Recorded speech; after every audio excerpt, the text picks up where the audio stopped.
من ذا الذی یشفع عندہ الا باذنہ. لیکن اس سے پہلے اور اس کے بعد جو ٹکڑے ہیں ان کا بھی تعلق جو ہے اسی مسئلہ شفاعت سے ہے.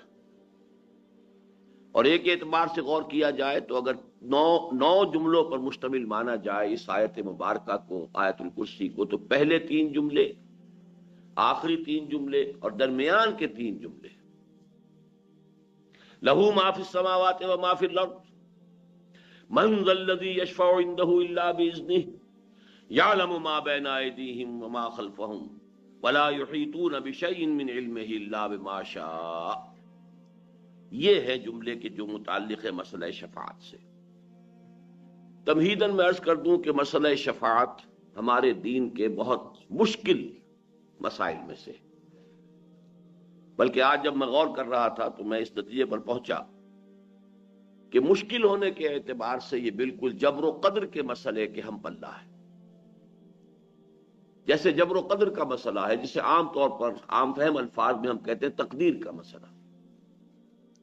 تقدیر کا مسئلہ وہ ہے کہ جس کے بارے میں اگر کوئی بحث کی جائے، گفتگو کی جائے تو الجھ جائے گا، سمجھ میں نہیں آئے گا.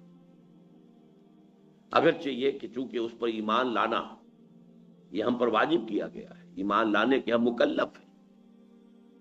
چنانچہ جو ایمانیات احادیث میں بیان ہوئے ہیں کہ جن پر ایمان لانا لازم ہے، حدیث جبرائیل میں جو الفاظ ہیں ان تؤمن بالقدر خیرہ وشرہ من اللہ تعالی، آپ نے فرمایا کہ ایمان کے تقاضوں میں سے یہ بھی ہے کہ تم قدر پر ایمان رکھو، تقدیر پر ایمان رکھو کہ اس کا خیر بھی اس کا شر بھی دونوں اللہ کی طرف سے. لیکن یہ مسئلہ جو کہ ایمانیات کے ضمن میں اتنا اہمیت کا حامل ہے، واقعہ یہ ہے کہ اس کے بارے میں اگر خود قرید کی جائے، گفتگو کی جائے، رد و قضا ہو، بحث و نزاع ہو تو یہ الجھ جائے گا اور حل نہیں. اگرچہ سمجھ میں آ جاتا ہے اگر انسان سمجھنا چاہے. اور یہ بھی میں اس لیے عرض کر رہا ہوں کہ جو چیز سمجھ میں نہ آ سکتی ہو اس پر ایمان کا واقعتاً یہ ہے کہ ہمارا مکلف ہونا پھر غیر منطقی ہو جائے گا. سمجھ میں تو آتا ہے لیکن بیان میں نہیں آتا. ان دونوں چیزوں میں بڑا فرق ہے. ایک چیز سمجھ میں آتی ہے لیکن بیان میں نہیں آ سکتی. بیان کرنے میں ہماری جو قوت بیانیہ ہے، ہماری جو زبان ہے، اس کی جو محدودیتیں ہیں، اس کی بنا پر وہ مسئلہ الجھ جاتا ہے. بہرحال آج کا میرا موضوع جو ہے وہ مسئلہ قدر نہیں ہے، لیکن میں صرف اس لیے عرض کر رہا ہوں کہ وہ مسئلہ کہ جس کے بارے میں حضور نے بہت سختی کے ساتھ منع فرمایا ہے کہ کوئی بحث و نزاع نہ کرو. ایک مرتبہ حضور تشریف لائے اپنے حجرے سے باہر اور آپ نے دیکھا کہ کچھ صحابہ وہ مسجد کے گوشے میں بیٹھے ہوئے کسی بحث میں مبتلا ہے، اور وہ بحث جو ہے وہ تقدیر سے متعلق ہو رہی. حضور نے جب یہ دیکھا تو آپ کا چہرہ غصے سے تمتما اٹھا اور آپ نے غضبناک الفاظ میں فرمایا الہذا بعثتم ام لہذا امرتم یا ام لہذا امرتم، کیا مجھے اس چیز کا حکم دیا گیا تھا؟ کیا میں اس کام کے لیے مبعوث کیا گیا ہوں؟ یہ معاملات ایسے ہیں کہ جس کے بارے میں خاموشی اختیار کرو. بہرحال اسی طرح کا مسئلہ جو ہے یہ شفاعت کا مسئلہ بھی ہے. ویسے بھی میں نے بارہ عرض کیا ہے کہ بہت سے اکثر معاملات دنیا میں ایسے ہیں کہ جو ہمارے ہاں روایتی الفاظ آتے ہیں کہ بال سے زیادہ باریک اور تلوار کی دھار سے زیادہ تیز، کہ ذرا ادھر ہوئے تو ہلاکت ہے، ذرا ادھر ہو تو ہلاکت ہے. اسی طرح کا معاملہ ہے یہ صراط مستقیم اس دنیا میں بھی، اور پل صراط جسے ہم کہتے ہیں وہ قیامت میں بھی واقعتاً بہت باریک ہے، اور اس کی طرف ذرا سا بھی انسان ادھر یا ادھر ہو جائے تو گمراہی اور ہلاکت میں مبتلا ہونے کا اندیشہ ہے. اسی طرح کا مسئلہ شفاعت ہے. پہلے سمجھیے کہ شفاعت کے معنی کیا ہے. شفاع کا لفظ عربی زبان میں آتا ہے بنیادی طور پر ضم الشیء الی مثلہ. امام راغب اصفہانی رحمۃ اللہ علیہ، جن کی مفردات القرآن نہایت اہم کتاب ہے، فہم قرآن میں بہت ممد ہے، بہت معاون ہے، اور اب اچھا ہے کہ اس کا اردو ترجمہ بھی شائع ہو چکا ہے، تو جو عربی سے استفادہ نہ کر سکے وہ اردو سے استفادہ کر سکتے ہیں کہ ہر شے کا جو مادہ ہے اس کے اصل معنی کیا ہے، اصل مفہوم کیا ہے. عربی زبان میں وہ مادہ جو ہے، وہ روٹ جو ہے، وہ 3 لیٹرڈ روٹ سے حرفی مادہ جو ہے، وہ اصل میں کس مفہوم کے لیے استعمال ہوتا ہے؟ تو شفع کا میں نے آپ کو بتایا راغب کے حوالے سے، ضم الشیء الی مثلہ، کسی شے کو اس کے مثل کے ساتھ جمع کر دینا، ضم کر دینا، اس کے ساتھ شامل کر دینا۔ اب مثلا میں ایک دعا کر رہا ہوں، اللہ میری یہ حاجت پوری فرما دے، کوئی اور میرا دوست، میرا بھائی، میرا عزیز، اے اللہ تو میرے اس بھائی کی یہ ضرورت پوری فرما دے، یہ شفاعت ہے، یہ شفاعت ایک دعا میں خود کر رہا ہوں اور اس دعا میں شامل کر لی ہے میرے کسی بھائی نے، عزیز نے، دوست نے، بہی خواہ نے، خیر خواہ نے، اپنی دعا اس کے ساتھ شامل کر دی، یہ شفاعت ہے۔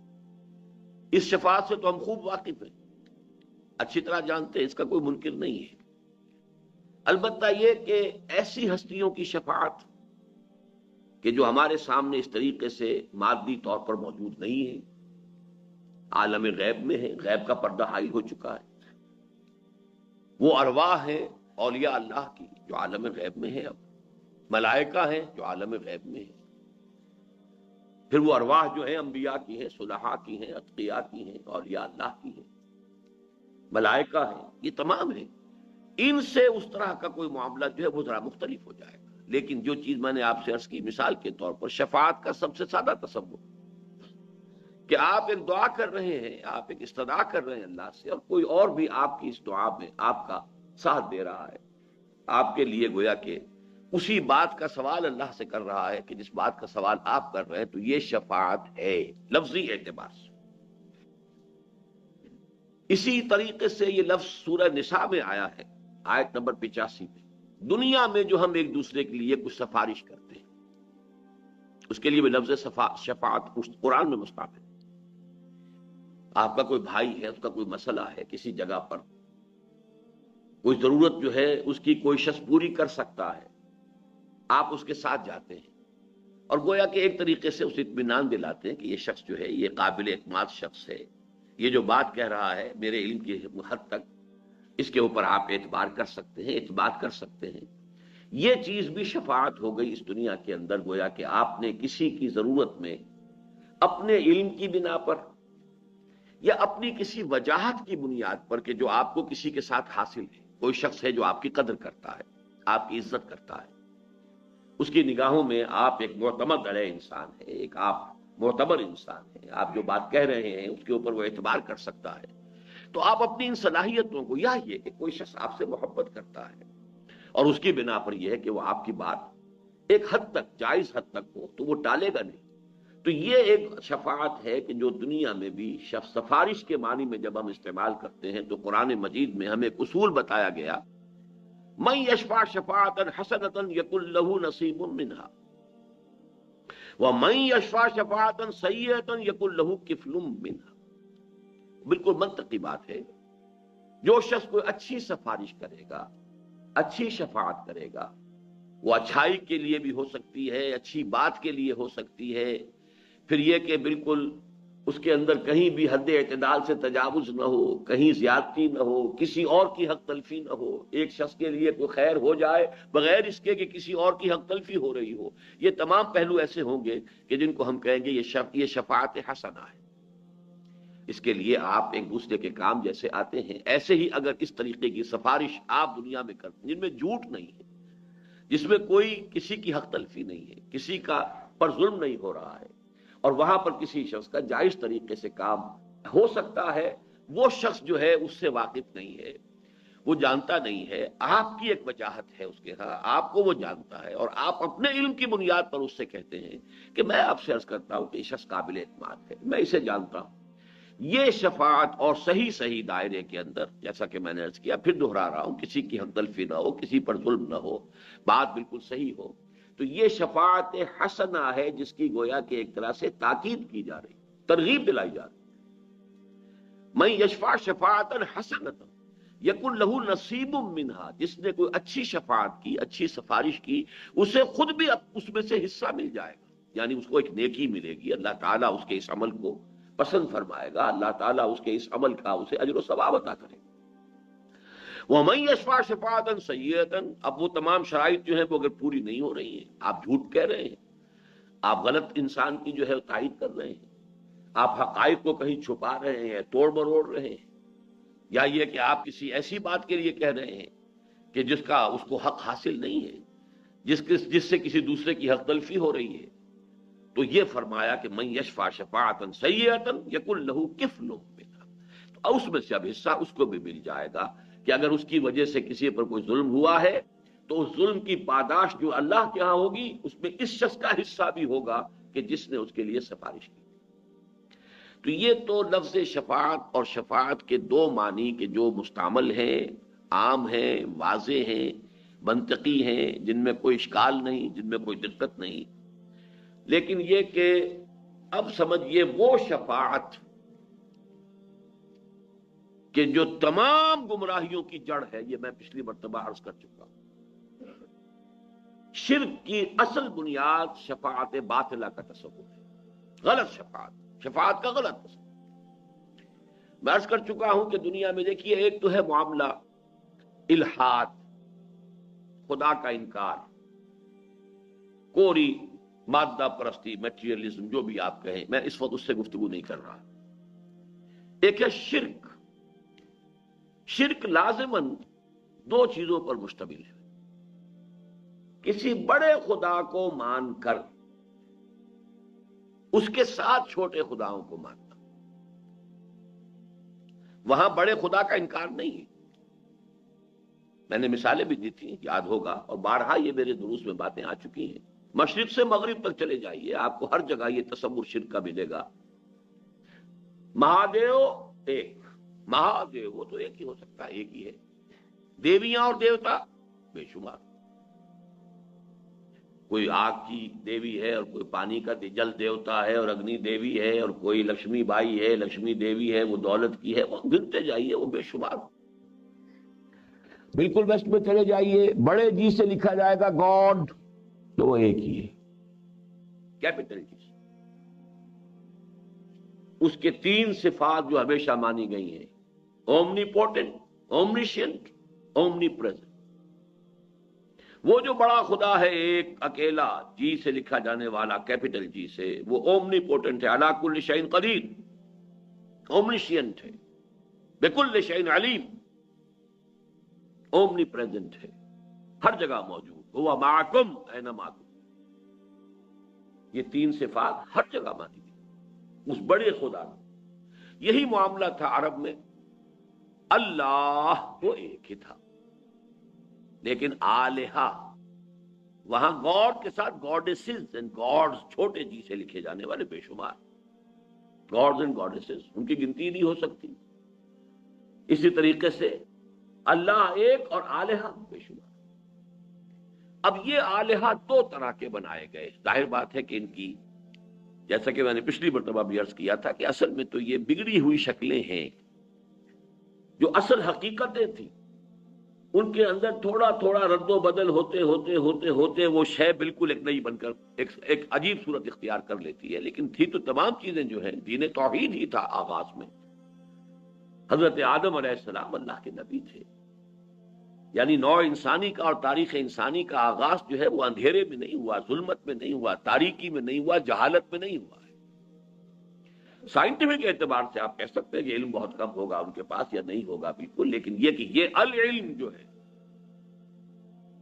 فَاعْلَمْ أَنَّ اللَّهَ لَا إِلَٰهَ إِلَّا هُوَ، جان لو اس کو کہ اللہ کے سوا کوئی نہیں۔ یہ ہے اصل علم، 100 علموں کا ایک علم، بلکہ 1000 علموں کا ایک علم۔ اسی لیے وہ بہت صحیح کہا ہے اس کو کہ علم و بس کری ہو یار، اکو الف تیرے درکار، یہ ایک الف کافی ہے۔ یہ علم تو ہمیشہ سے تھا، لیکن اس کی بگڑی ہوئی شکلیں، اس سے نکلی ہیں کھاڑیاں، نکل کر انہوں نے شکلیں بدل لی ہیں۔ ایمان بالملائکہ جو ہمارے ہاں ایمان کے اجزاء لا ينفک میں سے ہے، اس کی بگڑی ہوئی شکل ہے جو یہ دیوتاؤں کی بنائی گئی ہے، کوئی پہاڑوں کا دیوتا ہے، کوئی فلاں کا دیوتا، یہ ملائکہ ہے، یہ وسیع اور اس کائنات جس کا کہ ابھی تک ہمیں کچھ پتہ نہیں ہے، اس کے سائز کا کوئی تصور آج بھی نہیں ہے انسان کو، قطعاً پتہ نہیں کہاں شروع ہوتی ہے کہاں ختم ہوتی ہے۔ اس کائنات میں ایک حکومت ہے باضابطہ، اس کی ایک بیوروکریسی کہہ لیجئے، اس کے کارندے ہیں، ان کے سول سرونٹس ہیں، وہ ملائکہ ہیں، اللہ کے احکام کی تنفیذ کر رہے ہیں۔ بس قرآن نے جو واضح کیا، جو حقیقت واضح رہنی چاہیے، وہ یہ کہ انہیں اختیار کوئی حاصل، یفعلون ما یؤمرون، جو حکم ملتا ہے ان میں کوئی اختیار نہیں۔ اگر ذرا سا بھی یہاں سے پاؤں پھسلا، ان کے لیے بھی کسی درجے میں اختیار کا تصور آ گیا، اب وہ گویا کہ نائبین بن گئے اللہ کے۔ اور نائب جو ہے، ظاہر بات ہے کہ اسے کچھ نہ کچھ اختیار دیا جاتا ہے، تو جب اختیار دیا جاتا ہے تو اس اختیار کے اعتبار سے اس کے ہاتھ میں آپ کا کچھ نہ کچھ خیر و شر تو آ گیا نا۔ اب اس خیر و شر کے لیے کچھ ڈنڈوت اس کی بھی کی جائے، کچھ اظہار تعظیم ان کے سامنے بھی ہو، کوئی اظہار نیاز کیا جائے، اظہار نیاز مندی، اظہار تعظیم۔ یہاں سے بگڑتی ہوئی وہ شکل جو ہے ایمان بالملائکہ، اس نے در حقیقت صورت اختیار کر لی ان دیوتاؤں اور دیویوں کی۔ ایک شکل تو یہ تھی، اسی کی نفی کی ہے، جیسا کہ ہم پڑھ چکے ہیں پہلے۔ میں نے عرض کیا تھا کہ سورۃ الاخلاص کے تقریباً ہم وزن ہے آخری آیت سورہ بنی اسرائیل کی، وَقُلِ الْحَمْدُ لِلَّهِ الَّذِي لَمْ يَتَّخِذْ وَلَدًا وَلَمْ يَكُنْ لَهُ شَرِيكٌ فِي الْمُلْكِ، اس کا کوئی ساجی نہیں ہے حکومت میں اور اختیار میں، کوئی ساجی نہیں، یہ پوری بادشاہی تنہا اسی کے ہاتھ میں۔ لِمَنِ الْمُلْكُ الْيَوْمَ لِلَّهِ الْوَاحِدِ الْقَهَّارِ۔ یہ حقیقت جو قیامت میں بالکل واضح ہو جائے گی، آج ذرا چھپی ہوئی ہے، نگاہوں سے اوجھل ہے، آج اسے سمجھنے کے لیے اور اس پر اپنے دل کو قائم رکھنے کے لیے کچھ محنت کی ضرورت ہے۔ قیامت کے دن یہ اریاں حقیقت سامنے ہو آئے گی، لمن الملک اليوم للہ الواحد القہار۔ کس کے لیے بادشاہی؟ صرف اس اللہ کے لیے جو اکیلا ہے، تنہا ہے، قہار ہے، چھایا ہوا ہے، قاہر ہے، اس کے قبضہ قدرت سے کوئی شے باہر نہیں۔ تو اللہ کے ساتھ کوئی ملک میں ساتھی نہیں، لم یکن لہ شریک فی الملک۔ اچھا، دوسرا تصور جو پیدا ہوا وہ اس اعتبار سے پیدا ہوا کہ انسان نے اللہ کو بھی کچھ نہ کچھ اپنے اوپر قیاس کیا، اور یہ انسان کی مجبوری ہے۔ آخر اس کی سوچ، اس کی قوت متخیلہ، چاہے ہم کہیں کہ اس قوت متخیلہ جو ہے اس کے لیے تو کوئی انتہا نہیں، کوئی لیمٹس نہیں، تخیل کو آدمی جہاں چاہے لے جائے۔ فکر انسان پر تیری ہستی سے یہ روشن ہوا ہے، پرے برغے تخیل کی رسائی تا کجا۔ لیکن جان لیجئے ہماری قوت متخیلہ بھی محدود ہے۔ کس معنی میں؟ کہ ہمارا سارا جو پیرامیٹر بنتا ہے وہ تو ہمارے مشاہدات سے بنتا ہے۔ ہماری سوچ کے لیے بھی جو اس کے حدود ہیں معین ہوتی ہیں، وہ ہماری مشاہدات سے، ہماری عقل سے، ہماری سمجھ سے، اور اسی کے اعتبار سے کچھ مزید ہو جائے گا تو تخیل ہو جائے گا۔ تو انسان نے خدا کے بارے میں بھی جب بھی غور کیا تو کچھ اپنے اوپر قیاس کیا، جس کو بڑی خوبصورتی سے اقبال نے واضح کیا ہے، مکالمہ۔ ایک بت تراش ہے، وہ بت اس نے بنایا ہے، لیکن بنایا کیا ہے وہ بت تراش نے؟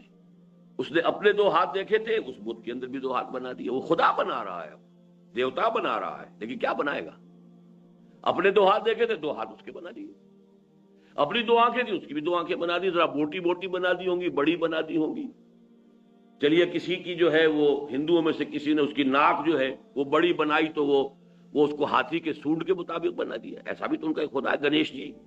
گنیش جی کی جو ناک ہے وہ ہاتھی کے سونڈ کے بعد۔ لیکن آدمی جائے گا کہاں؟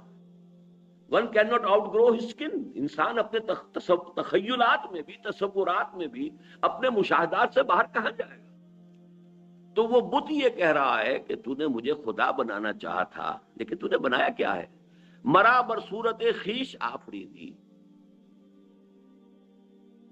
تو نے مجھے اپنی شکل پر ڈال دیا، جو اپنے آپ کے اندر دیکھا وہ میرے اندر بنا دیا۔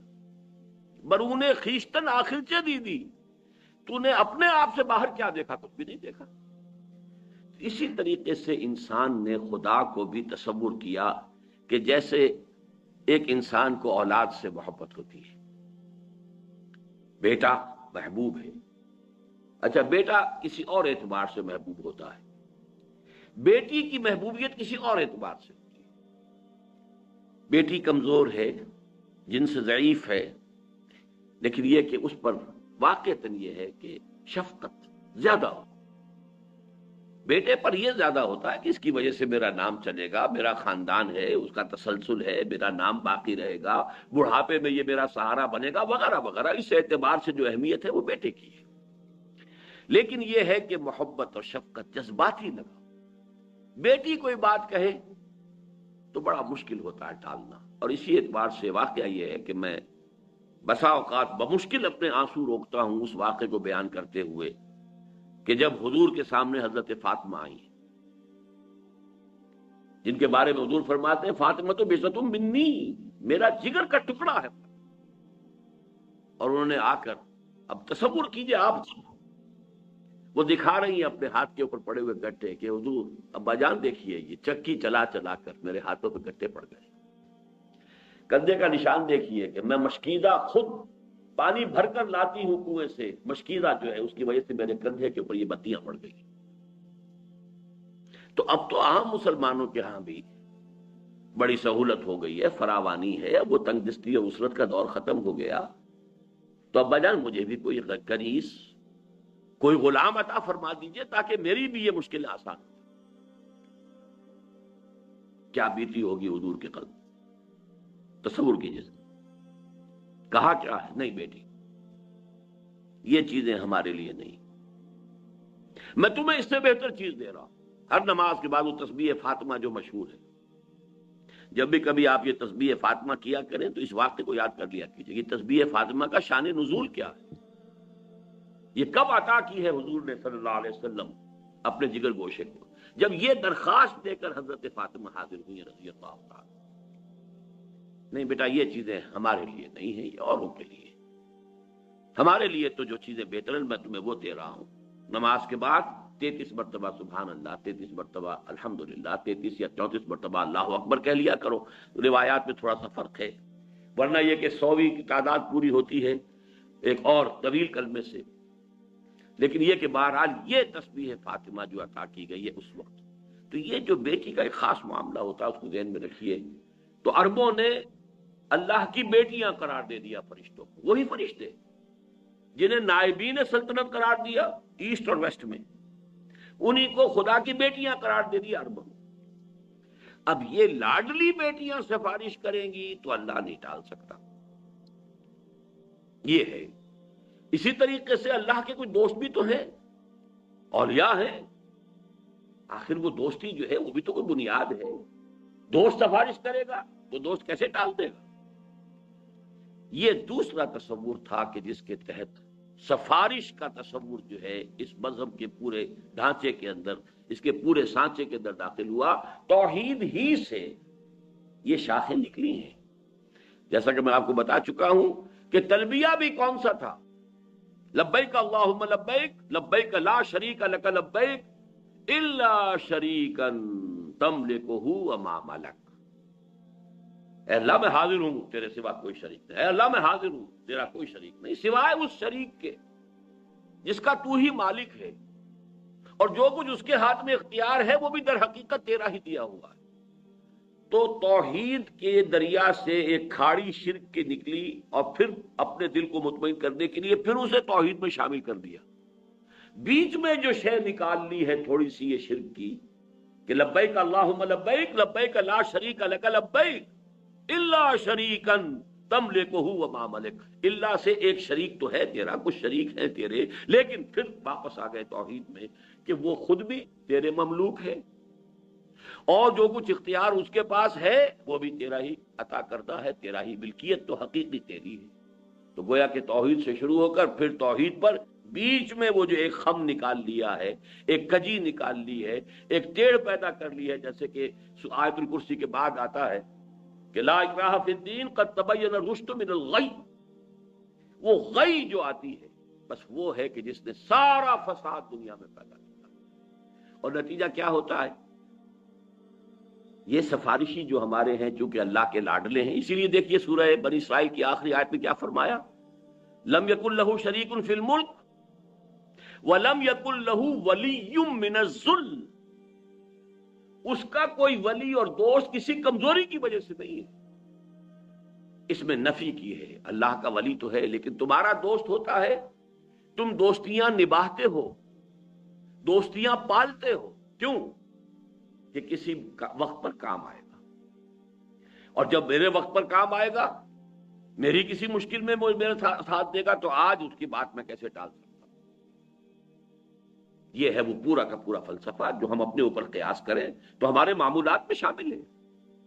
کسی وقت ہوتا ہے کہ دوست ایک بات کہہ رہا ہے، آپ کا ایک دوست ہے، آپ کا ایک جگری جو ہے، کوئی رفیق ہے، وہ آپ سے بات کہہ رہا ہے، آپ یہ بھی سمجھ رہے ہیں کہ بات صحیح نہیں ہے، یہ کام مجھے نہیں کرنا چاہیے، یہ غلط، لیکن اب اس کا دباؤ ہے، اس لیے کہ وہ آپ کا دوست ہے، آپ کا محبوب ہے، اور زیادہ تجزیہ کیجئے تو نیچے جا کر بات کیا آئے گی تہ کے اندر، کہ اگر آج وہ مجھ سے کوئی کام کرا رہا ہے تو پھر کبھی میں بھی تو اس سے کام کرا سکوں گا، یا یہ کہ میں نے بھی تو کبھی اس سے کوئی کام کرایا تھا، آج مجبوراً ہوں، میں اس کی بات ماننے پر مجبور ہوں۔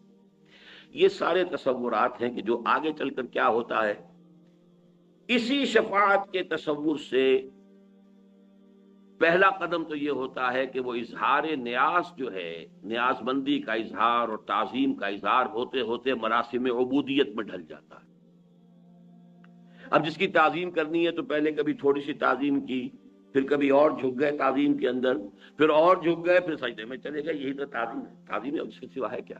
وہ مراسم عبودیت میں آ گئے۔ نمبر دو، ایک اور آخری شکل اس کی کیا ہے؟ ہوتے ہوتے، یہ سورہ انعام میں بڑی تفصیل سے یہ چیزیں آئی ہیں کہ ہوتے ہوتے یہ ہوتا ہے کہ اللہ کا حق جو ہے، اللہ تو برائے بیت رہ جاتا ہے صرف علامت کے طور پر۔ کیوں؟ دیکھیے، جو سب سے اوپر بیٹھا ہوا ہے وہ ہے تو صحیح، اختیار اسی کا ہے، صدر مملکت ہیں پاکستان کے، اصل اختیارات تو ان کے پاس ہیں، وزیر اعظم ہے، اس کے پاس اختیارات ہیں، لیکن اس دیہاتی کو تو پتا ہے کہ میرا معاملہ تو اس پٹواری کے ہاتھ میں ہے، اس کا قلم ادھر سے ادھر ہو جائے تو میرے لیے مصیبت بھی آ سکتی ہے اور میری مشکل حل بھی ہو سکتی ہے، اصل تو ہاتھ کس کے ہاتھ میں ہے؟ تو وہ تو کسی کو کیا معلوم ڈی سی صاحب کس بلا کا نام ہے، عام پٹواری، عام جو دیہاتی کیا جانتا ہے ڈی سی کیا ہوتا ہے؟ پٹواری جو ہے وہ جو سر پر بیٹھا ہوا ہے، جس نے کہ وہ ساری لکھنی ہے، جو بھی فصل کے بارے میں رپورٹ ہے وہ ساری اس کے پاس ہے، لہذا وہ تو صرف رہ جاتے ذہن میں کہ ہاں اوپر ہے کوئی، سارا کا سارا معاملہ پھر وہ نچلے ان خداؤں سے، چھوٹے خداؤں سے، دیویوں سے، دیوتاؤں سے، آلہہ سے، گاڈ سے، گاڈسز سے، ہوتے ہوتے عبادت، جس کی کہ بڑی ایک لطیف انداز میں قرآن مجید میں ایک تنبیہ کی گئی ہے کہ یہ لوگ کیا کرتے تھے عرب والے، فصل کی، یہ کوئی فصل ہے، فصل میں سے کچھ حصہ معین کر دیا، یہ اللہ کے لیے ہم خیرات کریں گے، اللہ کے نام پر، اللہ کے لیے، اور یہ تھوڑا سا حصہ جو ہے یہ ہمارے فلاں معبودوں کے لیے، فلاں معبود کے لیے، کچھ نہ کچھ تو ان کو بھی دینا ہے، کیا اتنا بڑا غلہ ہے، اس میں سے اتنے جانور تو ہم نے اللہ کے نام پہ چھوڑ دیے، ٹھیک ہے یہ اللہ کے لیے ہے، لیکن یہ کوئی تھوڑے بہت جو ہیں یہ ان فلاں معبود کے لیے، فلاں کے لیے۔ اب فرض کیجئے آ گیا قحط،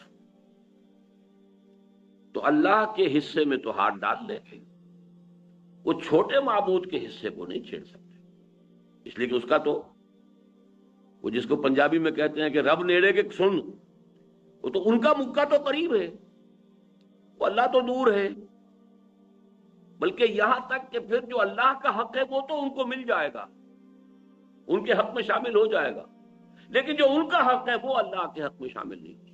یہ ساری جو ہے آخری جو اس کی، اس بیماری کی جو تیسری سٹیج ہے، اس سب کا تذکرہ سورہ نام کے اندر موجود ہے۔ یہ سفارش نے اصل میں دنیا میں، عقائد اور مذاہب کی دنیا میں جو تدریجاً توحید کی جڑ کاٹ، کفر اور شرک کی شکل اختیار کر دی، اس کی نفی کے لیے قرآن مجید میں اب آپ دیکھتے ہیں کہ شدت کے ساتھ شفاعت کا انکار۔ لیکن اس سے بھی پہلے میں ایک اور بات واضح کر دوں، قرآن مجید کو آپ پڑھیے تو زور ہے عمل پر۔ میں اس وقت صرف 3 آیتیں سورہ نجم کی پڑھوں گا۔ لیس للانسان الا ما سعى وان سعيه سوف يرى ثم يجزاه الجزاء الاوفى۔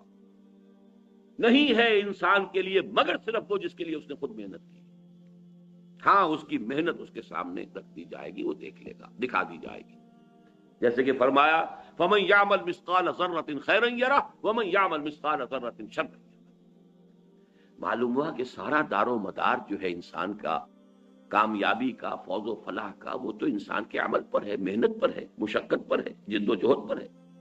لیس للانسان الا ما سعی. یہ تو ہے قرآن مجید کی جو مین تعلیم آپ کہیں گے. 90% کو اگر آپ دیکھیں گے تو وہ یہی ہے، لیس للانسان الا ما سعی ورنسعیہ سوف یری. لیکن اس کے ساتھ ہی آپ کو قرآن مجید میں بھی یہ بات بھی معلوم ہو جائے گی کہ کسی نیکی کی توفیق بھی انسان کو از خود حاصل نہیں ہوتی جب تک اللہ کی توفیق. معلوم ہوا کہ اس میں لیس للانسان الا ما سعی، وہ جو ایک یوں سمجھیے کہ ایک اصول موضوع ہے، اصل وہی ہے، جڑ وہی ہے، بنیاد وہی ہے. لیکن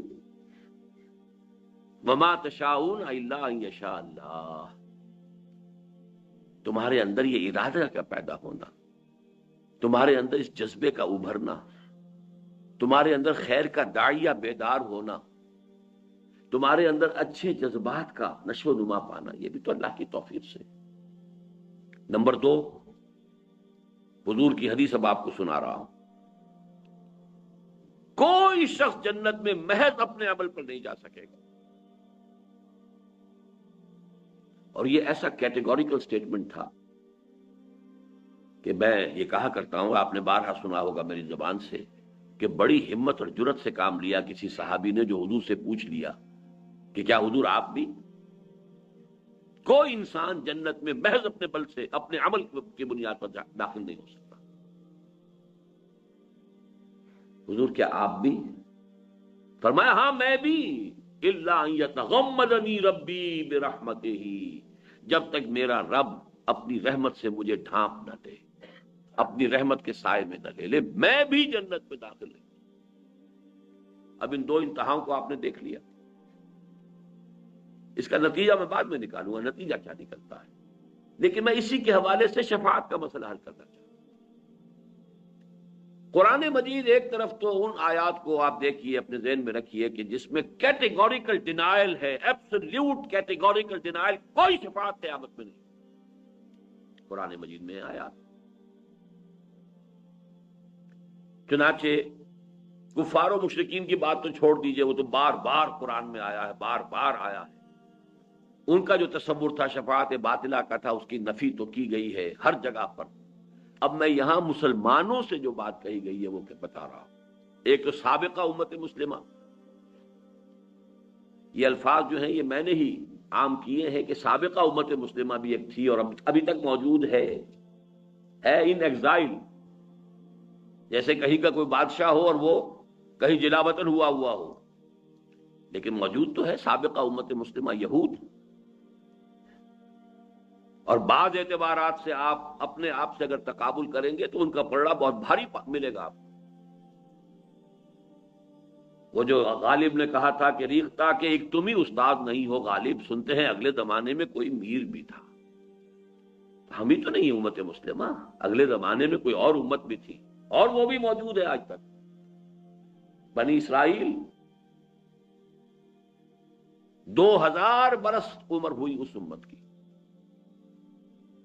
اس لیے کہ بحیثیت امت بنی اسرائیل کے بعد امت محمد صلی اللہ علیہ وسلم 7ویں صدی عیسوی سے شروع ہو رہی ہے امت محمد، اور 1400 قبل مسیح سے شروع ہوئی تھی سابقہ امت مسلمہ امت موسیٰ بنی اسرائیل. پورے 2000. اور مزید یہ ویسے یہ کہ قرآن مجید اپنی عظمت کے اعتبار سے تمام کتب سابقہ پر حاوی ہے، زیادہ بھاری ہے، مہیمنن علیہ ہے. لیکن تعداد کے اعتبار سے تو ہم 4 کتابوں پر ایمان رکھتے ہیں نا، جن میں سے 3 وہ ہیں جو سابقہ امت کو دی گئی، تورات، زبور، انجیل. نمبر 3، 1400 برس، اور اس کو خاص طور پہ اس لیے میں نوٹ کرایا کرتا ہوں کہ 1400 برس آج ہماری عمر ہوئی ہے امت مسلمہ کی. 1400 برس، 15ویں صدی شروع ہوئی ہے ہجری، 17واں سال ہے. 1400 برس اس امت کے اس حال میں گزرے کہ ایک لمحہ بھی ایسا نہیں آیا کہ کوئی نبی موجود تھا. A continuous chain of انبیاء. کلما ہلک نبی خلفہ نبی، جب بھی کوئی نبی فوت ہوا اس کا خلیفہ کوئی اور نبی ہو گیا، اس کے بعد میں جانشین نبی تھا.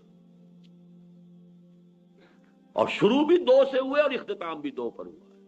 This chain, long chain of prophets, starting with two. موسیٰ بھی نبی، ہارون بھی نبی. Ending again with two.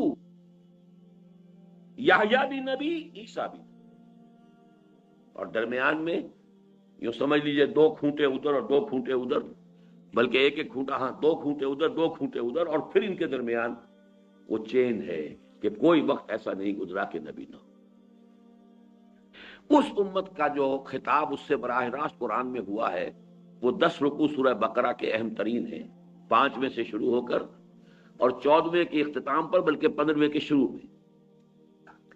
ان میں سے بھی ایک حصہ جو ہے، ایک رکوع میں نے بارہا آپ کو بتایا کہ وہ تو ہے دعوت کا، اور 9 رکوع ہے ملامت. تم نے یہ کیا، تم نے یہ کیا، تمہاری یہ گمراہی، تمہاری یہ غلطی، تم نے دین میں یہ تحریف کی، تم نے یہ تصورات غلط اختیار کی، وغیرہ وغیرہ. ایک بہت ہی لمبا یوں سمجھیے لمبی فرد قرارداد جرم، فرد جرم آیت. دونوں میں شروع میں اور آخر میں آپ کو جو آیت ملتی ہے وہ نوٹ کیجئے. وَاتَّقُوا يَوْمًا لَا تَجْزِي نَفْسٌ عَن نَفْسٍ شَيْئًا وَلَا يُقْبَلُ مِنْهَا شَفَاعَةٌ وَلَا يُؤْخَذُ مِنْهَا عَدْلٌ وَلَا هُمْ يُنصَرُونَ. 4 چیزوں کی کیٹیگوریکل نفی. ڈرو اس دن سے جس دن کوئی جان کسی دوسری جان کے کام نہیں آ سکے، کوئی شفاعت قبول نہیں کی جائے، کوئی فدیہ نہیں قبول کیا جائے، کوئی کسی طرف سے نصرت اور مدد نہیں ہو سکے. اب یہ ہے یوم آخر کا تصور، قیامت کے دن کا تصور. وَاتَّقُوا يَوْمًا لَا تَجْزِي نَفْسٌ عَن نَفْسٍ شَيْئًا وَلَا يُقْبَلُ مِنْهَا شَفَاعَةٌ وَلَا يُؤْخَذُ مِنْهَا عَدْلٌ وَلَا هُمْ يُنصَرُونَ. یہ تو ہے آیت نمبر 48، چھٹے رکوع کی آیت نمبر 2، اور آیت نمبر 123 15ویں رکوع کی آیت نمبر 2. پھر وہی 4 چیزیں، ایک لفظ فرق کا فرق ڈال دیا ادھر سے ادھر. آخر بھی وہی، شروع بھی وہی، درمیان کی 2 چیزیں جو تھیں ان میں سے اس کی پوزیشن صرف بدل دی ہے. وَاتَّقُوا يَوْمًا لَا تَجْزِي نَفْسٌ عَن نَفْسٍ شَيْئًا وَلَا يُقْبَلُ مِنْهَا عَدْلٌ. اب یہاں عدل پہلے آ گیا. وَلَا تَنْفَعُهَا شَفَاعَةٌ، اور کوئی شفاعت اسے فائدہ نہیں پہنچائے گی. وَلَا هُمْ يُنصَرُونَ، اور نہ ان کی مدد کی جائے. بتائیے کہیں کوئی کسر رہ گئی؟ معلوم ہو اپنا عمل ہوگا. لَيْسَ لِلْإِنسَانِ إِلَّا مَا سَعَىٰ وَأَنَّ سَعْيَهُ سَوْفَ يُرَىٰ. یہ اسی کی شرح ہے.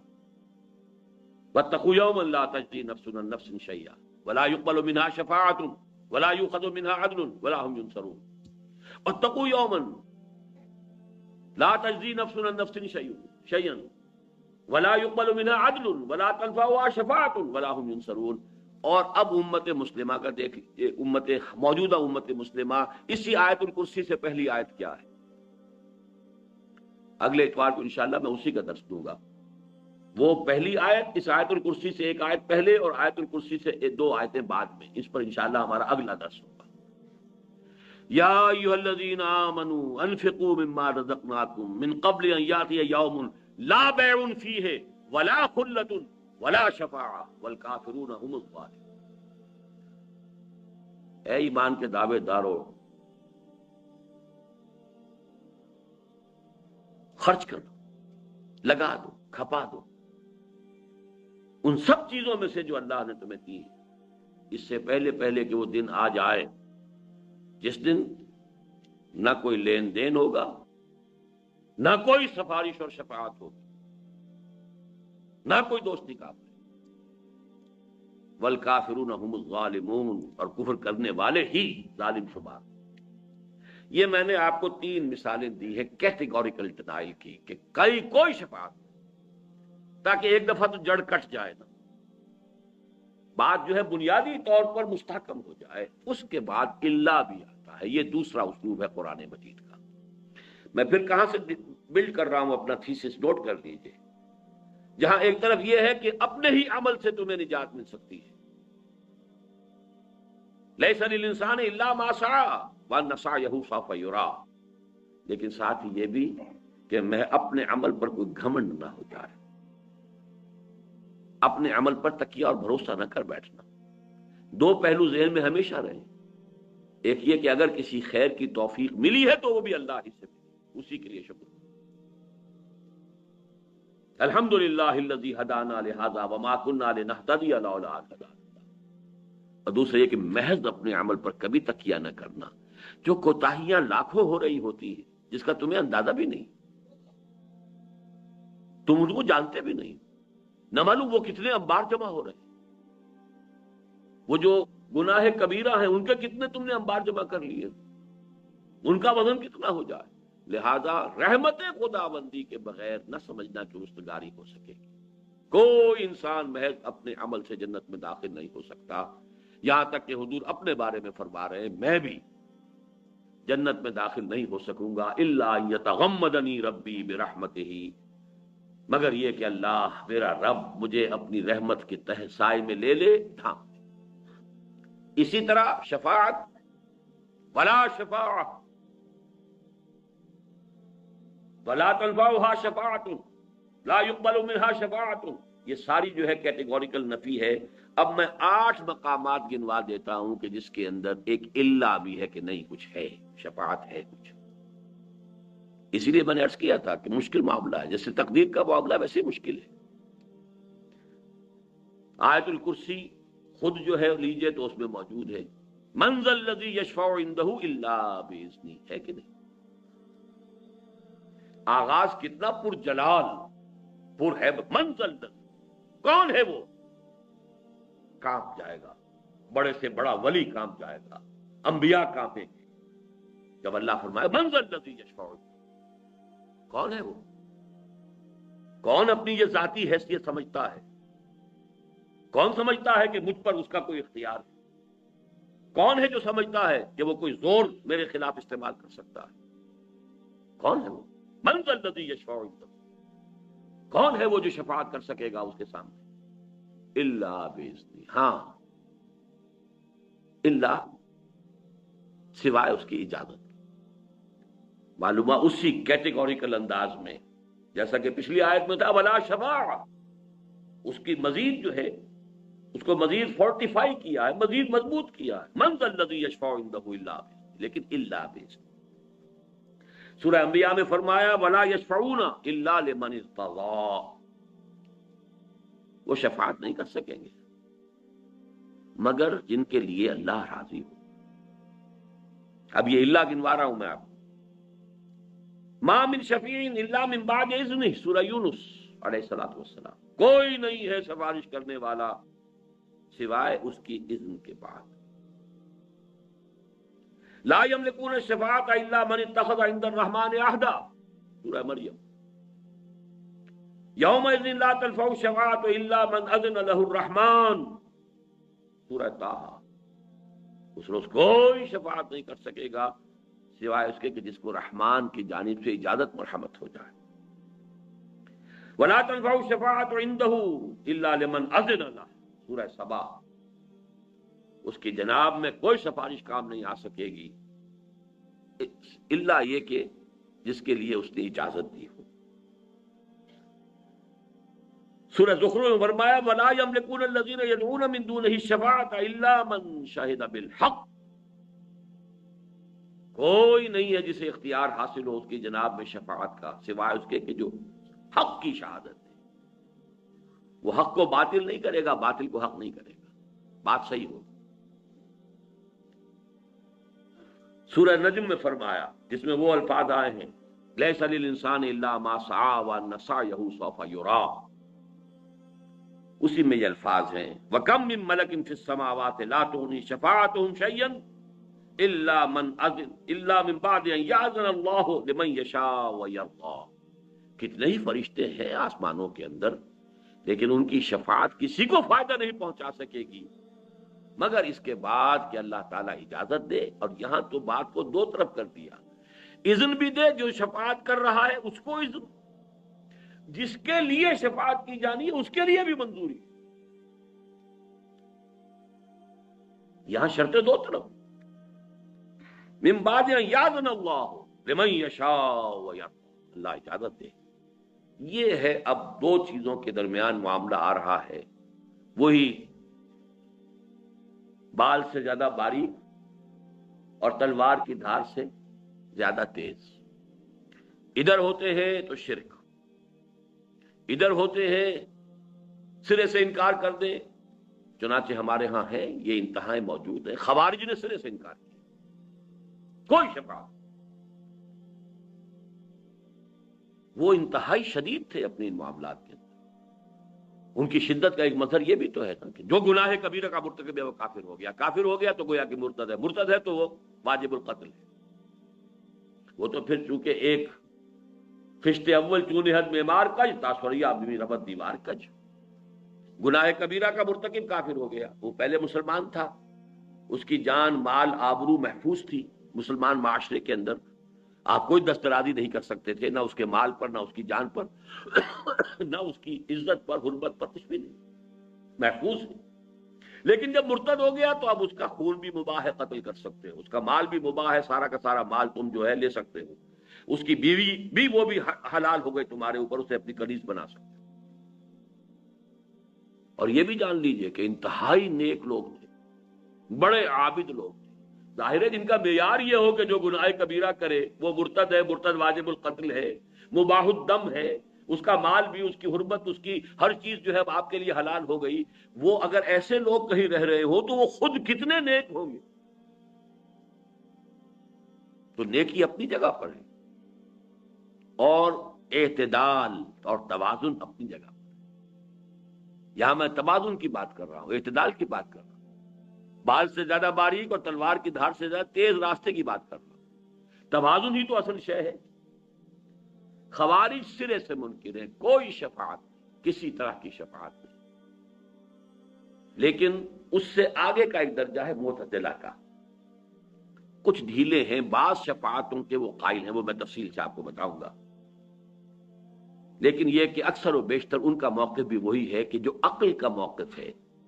عقل کا موقف تو یہی ہوگا جب اللہ نے انسان کو اختیار دیا، اسے دنیا میں دارالامتحان دنیا کو بنا کر اس میں بھیجا. اب وہ اپنے اختیار کو استعمال کرتے ہوئے یا یہ راستہ اختیار کرتا ہے یا یہ راستہ اختیار کرتا ہے، اما شاکرا و اما کفورا. چاہو تو یہ شکر کا راستہ اختیار کرو، چاہے کفران نعمت کا راستہ اختیار کرو. ومن شاء فلیؤمن ومن شاء فلیکفر. جو چاہے وہ ایمان لائے، جو چاہے کفر کرے. جس کا ارادہ ہو وہ رات کو تہجد پڑھے، جس کا ارادہ ہو وہ رات کو جا کے کہیں نقب لگائے، کرے. اب اگر اس کے اعمال میں کوئی اور شے آ جائے، دیجیے اس کو بخش دیجیے، تو یہ تو پھر عقل کے خلاف بات ہوگی. تو پورا فلسفہ جو ہے وہ تو پھر دھرام سے زمین پر آ جائے. جیسے جبر و قدر کا مسئلہ ہے، اگر انسان مجبور محض ہے تو پھر حساب کتنا آئے گا، پھر جزا و سزا کے کیا مانی. یہ تو بالکل بات صحیح ہے. آپ کا پورا فلسفہ یہ ہے کہ انسان کو ہم نے ایک صلاحیت دی ہے، ایک مہلت عمر دی ہے، یہ مہلت امتحان ہے، یہ دنیا جو ہے دارالامتحان ہے، اس کو ہم نے صلاحیتیں دی ہیں، اختیار دیا، ادھر جاؤ یا ادھر جاؤ. اب نتیجہ نکلنا چاہیے اس کے اپنے اختیار پر، اپنے چوائس پر، اپنے عمل پر، اپنی محنت. یہ عقل ہے. لہذا معتزلہ کہ جو ریشنلسٹ ہے، اس امت کے سب سے پہلے ریشنلسٹ، عقل کو برتر تسلیم کرنے والے اور نقل کو اس کے تابع کر دینے والے. یہ عقل و نقل کی ایک بڑی طویل کشمکش ہے جو ہمارے یہاں چلی. اور نقل سے مراد وہ نقل نہیں جو امتحان میں ماری جاتی ہے کہیں، وہ آپ سمجھ میں رکھ ذہن میں لے آئیں. نقل سے مراد کیا ہے کہ ایک قرآن ہے جو منقول ہے، نقل ہوا ہے، منتقل ہوا ہے اللہ سے محمد کو فرشتے کے ذریعے. یہ نقل ہے. یہ محمد کے عقل کی پیداوار نہیں ہے، معاذ اللہ ثم معاذ اللہ. یہ تو منقول ہوا. پھر حضور سے یہ منقول ہوا، صحابہ کرام کو پہنچ گئے، صحابہ کرام سے منقول ہوا اور تابعین کو پہنچ گیا. نقل ہو رہا ہے، منتقل ہو رہا ہے. منتقل کا لفظ آپ کے لیے زیادہ سہولت والا ہو جائے، لیکن بنا تو نقل سے ہے نا، اس کا مادہ تو نقل ہے. اب ایک طرف نقل ہے، وہ چیز جو آ رہی ہے، قرآن ہے، حدیث بھی نقل ہے، حدیث حضور کی وہ بات ہے کہ جو صحابہ نے دیکھی یا سنی اور اس کو منتقل کر دیا تابعین تک، تابعین نے پھر منتقل کر دیا وہ تبع تابعین تک. تو ایک ہے نقل اور ایک ہے عقل. آپ کی لاجک ہے، آپ کا انٹلیکٹ ہے، آپ کی سوچ بچار ہے، اس کے کچھ اصول ہیں، ان اصولوں کے اوپر آپ پرکھتے ہیں. تو تمام مذاہب کی تاریخ میں یہ عقل و نقل کی کشمکش اور کشاکش جو ہے، یہ ایک بہت اہم باب ہے تمام مذاہب، جس کے نتیجے میں علم الکلام پیدا ہوا، چاہے وہ عیسائیوں کا علم الکلام ہے یا یہودیوں کا علم الکلام ہے یا مسلمانوں کا علم الکلام ہے. علم الکلام نام ہی اس کا ہے کہ عقل اور نقل میں کوئی ربط پیدا کیا جائے، کوئی ان کے درمیان ایسی شکل پیدا ہو جائے کہ تضادات رفع ہو جائیں. تو اب اس میں کبھی تو یہ ہوتا ہے کہ کچھ لوگ عقل کو تابع کر دیتے ہیں نقل کے، کچھ لوگ عقل کو اوپر کر کے اور نقل کو اس کے تابع کر دیتے ہیں. تو معتزلہ وہ ہیں ہماری تاریخ کے کہ جنہوں نے نقل کو عقل کے تابع کیا.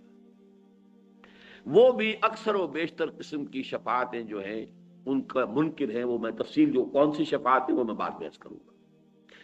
اہل سنت اب درمیان میں ہے. اہل سنت کا اجماع ہے شفاعت حق ہے، ہوگی. اس میں قرآن مجید کا بھی یہ اللہ 8 جگہ پر جو اللہ آ گیا ہے وہ میں نے آپ کو سامنے رکھ دیا ہے، گنوا دیا ہے کہ جہاں کیٹیگوریکل ڈینائل ہے کہ کوئی شفاعت نہیں، وہاں یہ ایکسیپشنز موجود ہیں قرآن مجید کے اندر. شرطیں یہ ہیں، شرطیں وہ ہیں، لیکن اس کا ڈینائل تو نہیں، اس کا کیٹیگوریکل نفی تو نہیں. اور یہ کہ احادیث میں جو اس کی تفاصیل پھر آتی ہیں وہ تو پھر بہت ہی نمایاں ہیں. یہ اب کیا ہے اس کو سمجھیے. ایک شفاعت وہ ہے جو محمد الرسول اللہ صلی اللہ علیہ وسلم کے ساتھ خاص ہے، اور چونکہ ہمارے ہاں عام طور پر عوام الناس میں جہلا کا لفظ استعمال نہیں کرنا چاہتا، عوام الناس کہہ کر اکتفا کر رہا ہوں، لیکن صحیح معنی یہ ہے کہ جہلا، اور ہماری عظیم اکثریت جہلا پر مشتمل ہے، چاہے وہ پی ایچ ڈی ہوں، اس لیے کہ وہ عربی اگر نہیں جانتے اور قرآن اور سنت تک اور حدیث تک براہ راست اگر رسائی نہیں ہے تو جاہل، دین سے بھی جاہل ہے. دنیا کے عالم ہے، کیمسٹری میں پی ایچ ڈی ہے، ڈاکٹریٹ کی ہے، فزکس میں کی ہے، کمپیوٹر سائنس میں کر لی ہے، کسی اور میں کر لی ہے، ایم بی اے کر لیا ہے، چارٹرڈ اکاؤنٹنٹ بن گئے ہیں، جو بھی ہے کر لیا آپ نے، لیکن یہ کہ ادھر سے تو جاہل ہیں. ان جہلا میں سب سے زیادہ تو تصور گمراہ کل پیدا ہوا ہے وہ حضور کی شفاعت کبریٰ اور شفاعت عظمیٰ کے بارے میں. تصور یہ ہے کہ حضور تو اپنی پوری امت کو بس شفاعت کر کے اور اللہ کے ہاں عذاب سے اور پکڑ سے اور حساب سے بچا لیں گے. جب کبریٰ کا لفظ آ گیا، شفاعت کبریٰ، شفاعت عظمیٰ. لیکن احادیث کا جب مطالعہ کریں گے تو آپ کو معلوم ہوگا وہ شفاعت کیا ہے. عجیب ہے بات، کہاں سے کہاں پہنچ جائیں گے، آسمان سے زمین پر آ جائیں. اس شفاعت کبریٰ کا جو اصل محل ہے وہ 2 چیزیں ہیں جو قرآن جو احادیث نبویہ سے ثابت ہے. نمبر 1 یہ کہ قیامت کا دن جو بڑا سخت ہوگا، بڑا بھاری ہوگا. وہ دن کتنا سخت اور کتنا بھاری ہوگا، سورہ مزمل میں فرمایا ہے یوم یجعل الولدان شیبا. اس کی سختیاں، اس کی صعوبتیں بچوں کو بوڑھا کر دیں. یوم یجعل الولدان شیبا السماء منفطر به کان وعدہ مفعولا. آسمان اس دن سے گویا کہ پھٹا پڑ رہا ہے. ایک ایسی چیز ہے جو کہیں پر کسی جگہ پر ہو اور اس کے بوجھ سے وہ شے پھٹی جا رہی. وہ قیامت کا دن جو ہے گویا کہ آسمانوں میں ثقلت فی السماوات والارض، وہ تو آسمانوں اور زمین کے اندر موجود ہے. وہ قیامت ان بلٹ ہے اور اس کی وجہ سے وہ پھٹنے کو ہے. اور وہ دن کیسا ہوگا؟ یوم یجعل الولدان شیبا. اسی کو سورہ مدثر، میں نے صرف یہ 2 صورتیں جو ایک جوڑے کی ہیں انہی کے حوالے اس وقت دے رہا ہوں. ذالک یومئذ یوم عسیر علی الکافرین غیر یسیر فَإِذَا نُقِرَ فِي النَّاقُورِ فَذَلِكَ يَوْمَئِذٍ يَوْمٌ عَسِيرٌ عَلَى الْكَافِرِينَ غَيْرُ يَسِيرٍ. بڑا سخت اور بڑا بھاری دن ہوگا۔ اب اس کی تفاصیل آتی ہیں، وہ جو آپ نے روایات میں سنا ہوگا، سورج سوا نیزے پر ہوگا اور سخت گرمی ہوگی، اور سخت جو ہے وہ اس وقت لوگوں کے اوپر جو ابتلا کا وقت ہوگا، اور ابھی ہیئرنگ سٹارٹ نہیں ہو رہی۔ یہ ججمنٹ کا ہے نا، یوم الدین ہے، جزا و سزا کے فیصلے کا دن ہے، عدالت لگی ہوئی ہے، کھڑے ہیں انسان، فوج اور فوج کھڑے ہیں، لیکن یہ کہ دیر ہو رہی ہے، تاخیر ہو رہی ہے، ججمنٹ شروع نہیں ہو رہی، ہیئرنگ شروع نہیں۔ اس سختی میں لوگ آئیں گے کہ سفارش کیجئے کہ معاملہ جلدی شروع ہو جائے۔ آدم کے پاس آئیں گے، آپ ابو الآدم ہیں، آپ تمام انسانوں کے، یا آپ والد ہیں، ابو الانسان ہیں، آپ ہمارے لیے سفارش کیجیے۔ وہ انکار کریں گے، نہیں میرا یہ مقام نہیں۔ اس طرح تمام انبیاء کا ایک ایک کر کے، اور اس کے بارے میں جو آپ سنا ہوگا بارہا روایات، نفسی نفسی، ہر ایک یہ کہے گا کہ مجھے تو خود اپنی پڑی ہوئی ہے، میں کیا سفارش کروں۔ حضرت عیسیٰ تک بات یہاں آ جائے گی کہ نفسی نفسی۔ پھر حضور صلی اللہ علیہ وسلم کے پاس لوگ آئیں گے کہ آپ تو خاتم الانبیاء ہیں، آپ اللہ کے بہت محبوب ہیں۔ چنانچہ اس کے جو الفاظ آتے ہیں حدیث میں، یہ صحیح مسلم کی ایک روایت ہے جو میں آپ کو سنا رہا ہوں۔ فَيَقُولُونَ، اب وہ لوگ کہیں گے، یا محمد، اے محمد صلی اللہ علیہ وسلم، انت رسول اللہ وخاتم الانبیاء وغفر اللہ لك ما تقدم من ذنبك وما تأخر۔ اے محمد صلی اللہ علیہ وسلم، آپ تو اللہ کے رسول، تمام انبیاء پر مہر، تمام انبیاء کے خاتم، اور آپ کے لیے تو اللہ تعالیٰ نے قرآن میں ہی اعلان کر دیا تھا کہ آپ کی ساری خطائیں معاف، کوئی خطا اگر ہے بھی سب معاف، جو بھی پچھلی اور اگلی ہیں۔ لہذا آپ ہمت کیجئے، اشفع لنا الی ربک، الا ترى، آپ دیکھ نہیں رہے، کوئی شفاعت کیجئے ہماری، آپ دیکھ نہیں رہے، ما نحن فیہ، الا ترى ما قد بلغنا، آپ دیکھ نہیں رہے ہمارے کیا حالت ہو گئی ہے، ہم کس حال میں ہیں، کس مصیبت میں ہیں، کس مشقت میں ہیں۔ فَأَنْطَلِقُوا، تو حضور فرماتے پھر میں چلوں گا، فَآتِي تحت العرش، میں عرش خداوندی کے نیچے کھڑا ہو جاؤں گا، فَأَقَعُ سَاجِدًا لِرَبِّي، پھر میں اپنے رب کے لیے سجدے میں گر جاؤں گا۔ یہاں بھی نوٹ کر لیجئے، وہ بات نہیں ہے کہ کوئی زور ہے، کوئی تحکم ہے، وہ جو آپ کے ہاں ہے مشہور، خدا جنو پکڑے چھڑا لے محمد، محمد پکڑے چھڑا کوئی نہیں سکتا۔ اب وہ جو تصورات ہیں، وہ بالکل کوئی اور تصویر ہے جو ذہنوں میں بیٹھی ہوئی ہے، کوئی اور نقشہ ہے۔ حدیث میں شفاعت کا جہاں اس بات ہو رہا ہے، وہاں سمجھیے کہ وہ کیا ہے، نقشہ کیا ہے۔ فَانْطَلِقُوا، میں چلوں گا، آگے بڑھوں گا، فَآتِي تحت العرش، عرش خداوندی کے بالکل نیچے پہنچ جاؤں گا، فَأَقَعُ سَاجِدًا لِرَبِّي، اور پھر میں اپنے رب کے لیے سجدے میں گر جاؤں گا۔ ثم يفتح الله علي ويلهمني من محامده وحسن الثناء عليه شيء لم يفتحه لأحد قبلي، اور اس وقت اللہ تعالیٰ مجھ پر کھولے گا اپنے حمد اور ثنا کے بعد ایسے امور کہ جو اس سے پہلے اس نے کسی پر نہیں کھولے۔ میں نے یہ 50s میں یہ روایت سنی تھی ایک مرتبہ، ذرا مختلف الفاظ میں، مجھے یاد آ گئے مولانا داؤد غزنوی رحمۃ اللہ علیہ۔ وہ ایک عجیب، یوں سمجھئے کہ ایک کمبینیشن عجیب تھا ان کی شخصیت میں، ایک طرف تو اہل حدیث، دوسری طرف صوفی، یہ دونوں چیزیں بڑی مشکل سے جمع ہوتی ہیں۔ اہل حدیث عام طور پر تصوف کے دشمن، لیکن یہ کہ ان کے ہاں میں نے دیکھا کہ یہ دونوں چیزیں جمع تھیں۔ تو انہوں نے ایک خطبہ جمعہ میں منٹگومری میں یہ واقعہ بیان کیا، تو آیا کہ اس روز میں اپنے رب کی وہ حمد کروں گا۔ وہ کوئی دوسری روایت ہے کہ قیامت کے دن لواء الحمد بیدی، اللہ کے حمد کا جھنڈا میرے ہاتھ میں، اور اس روز جو حمد میں اللہ کی بیان کروں گا وہ آج نہیں کر سکتا۔ یہ میں نے اپنے بعض دروس میں اس کی تفصیل بیان کی ہوئی ہے کہ حمد انسان کرتا ہے اپنی معرفت اور انڈرسٹینڈنگ کی مناسبت سے۔ آپ نے کسی شے میں کوئی حسن دیکھا، اس کے کچھ پہلو آپ پر نمایاں ہو گئے کہ اس میں یہ محاسن ہے، یہ خوبیاں ہیں، یہ اچھائیاں، یہ آپ کی انڈرسٹینڈنگ ہے، اپریسیشن ہے. جتنی اپریسیشن ہے اتنا ہی تو بیان کر سکیں گے نا. اس کے بعد پہلو ہیں جو ابھی آپ کو پر واضح نہیں ہوئے، آپ کے اندر اس کو اپریشیٹ کرنے کی صلاحیت ہی نہیں فرض کیجئے، تو اس کو کیسے بیان کریں گے؟ تو جہاں بھی آپ تعریف کریں گے، حمد کریں گے، مدح کریں گے، توصیف کریں گے، تحسین کریں گے، یہ لمیٹڈ ہوگی آپ کی اپنی قوت ادراک پر. آپ نے کتنا کچھ سمجھا، کتنا انکشاف آپ پر ہوا. اس لیے تو میں کہا کرتا ہوں کہ قرآن مجید کی عظمت کا جو انکشاف علامہ اقبال پر ہوا ہے، میرا مطالعہ کہہ لیجئے بہت محدود ہے، لیکن بہرحال میرے علم کی حد تک کسی دوسرے انسان پر قرآن مجید کی عظمت کا وہ ادراک اور وہ انکشاف میں نے نہیں پایا. بڑے سے بڑے عالم،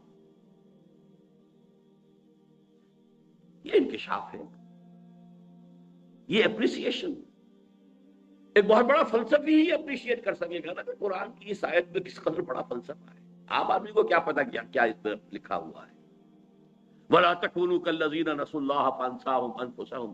وہ اقبال ہی نے سمجھا کہ اسی سے کہتا ہے کہ میرا پورا فلسفہ خود ہی جو ہے وہ اس ایک آیت سے مستنبت ہے. جس کو فلسفہ وجود کی کبھی ہوا بھی نہیں لگی، اسے پتہ ہی نہیں کہ وجود کا مسئلہ کیا ہے.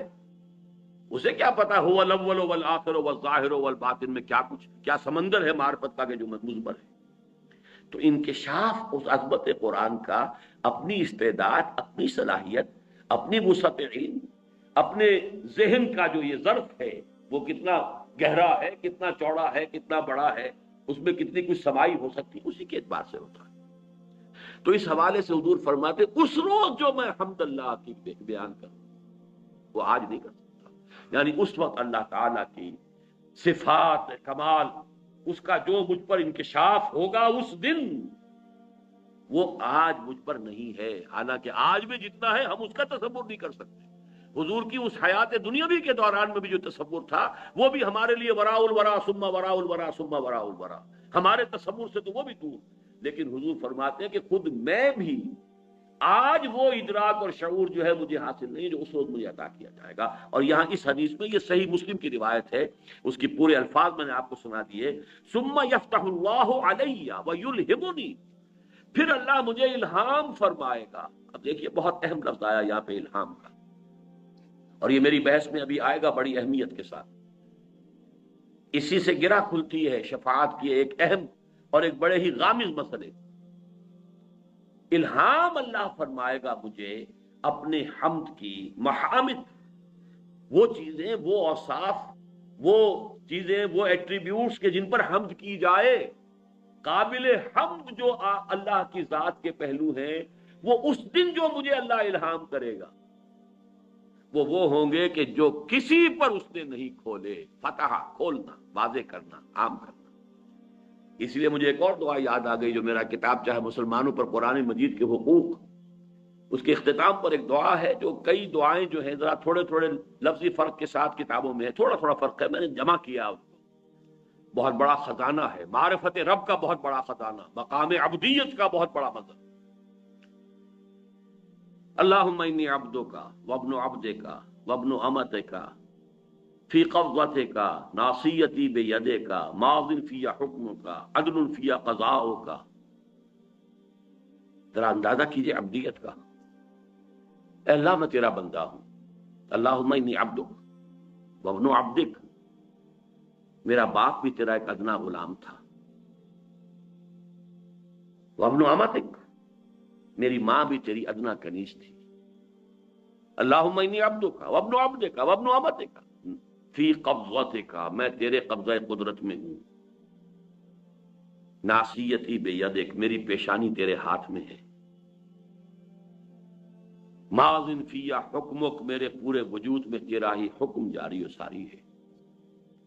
عدل فی قضاؤک، میرے بارے میں جو فیصلہ تو کرے وہ عدل پر مبنی. کوئی شک ہے ہی نہیں تیرے عدل پر. اب اس کے بعد سوال ہے، یہ حمد کرنے کے بعد سوال ہے.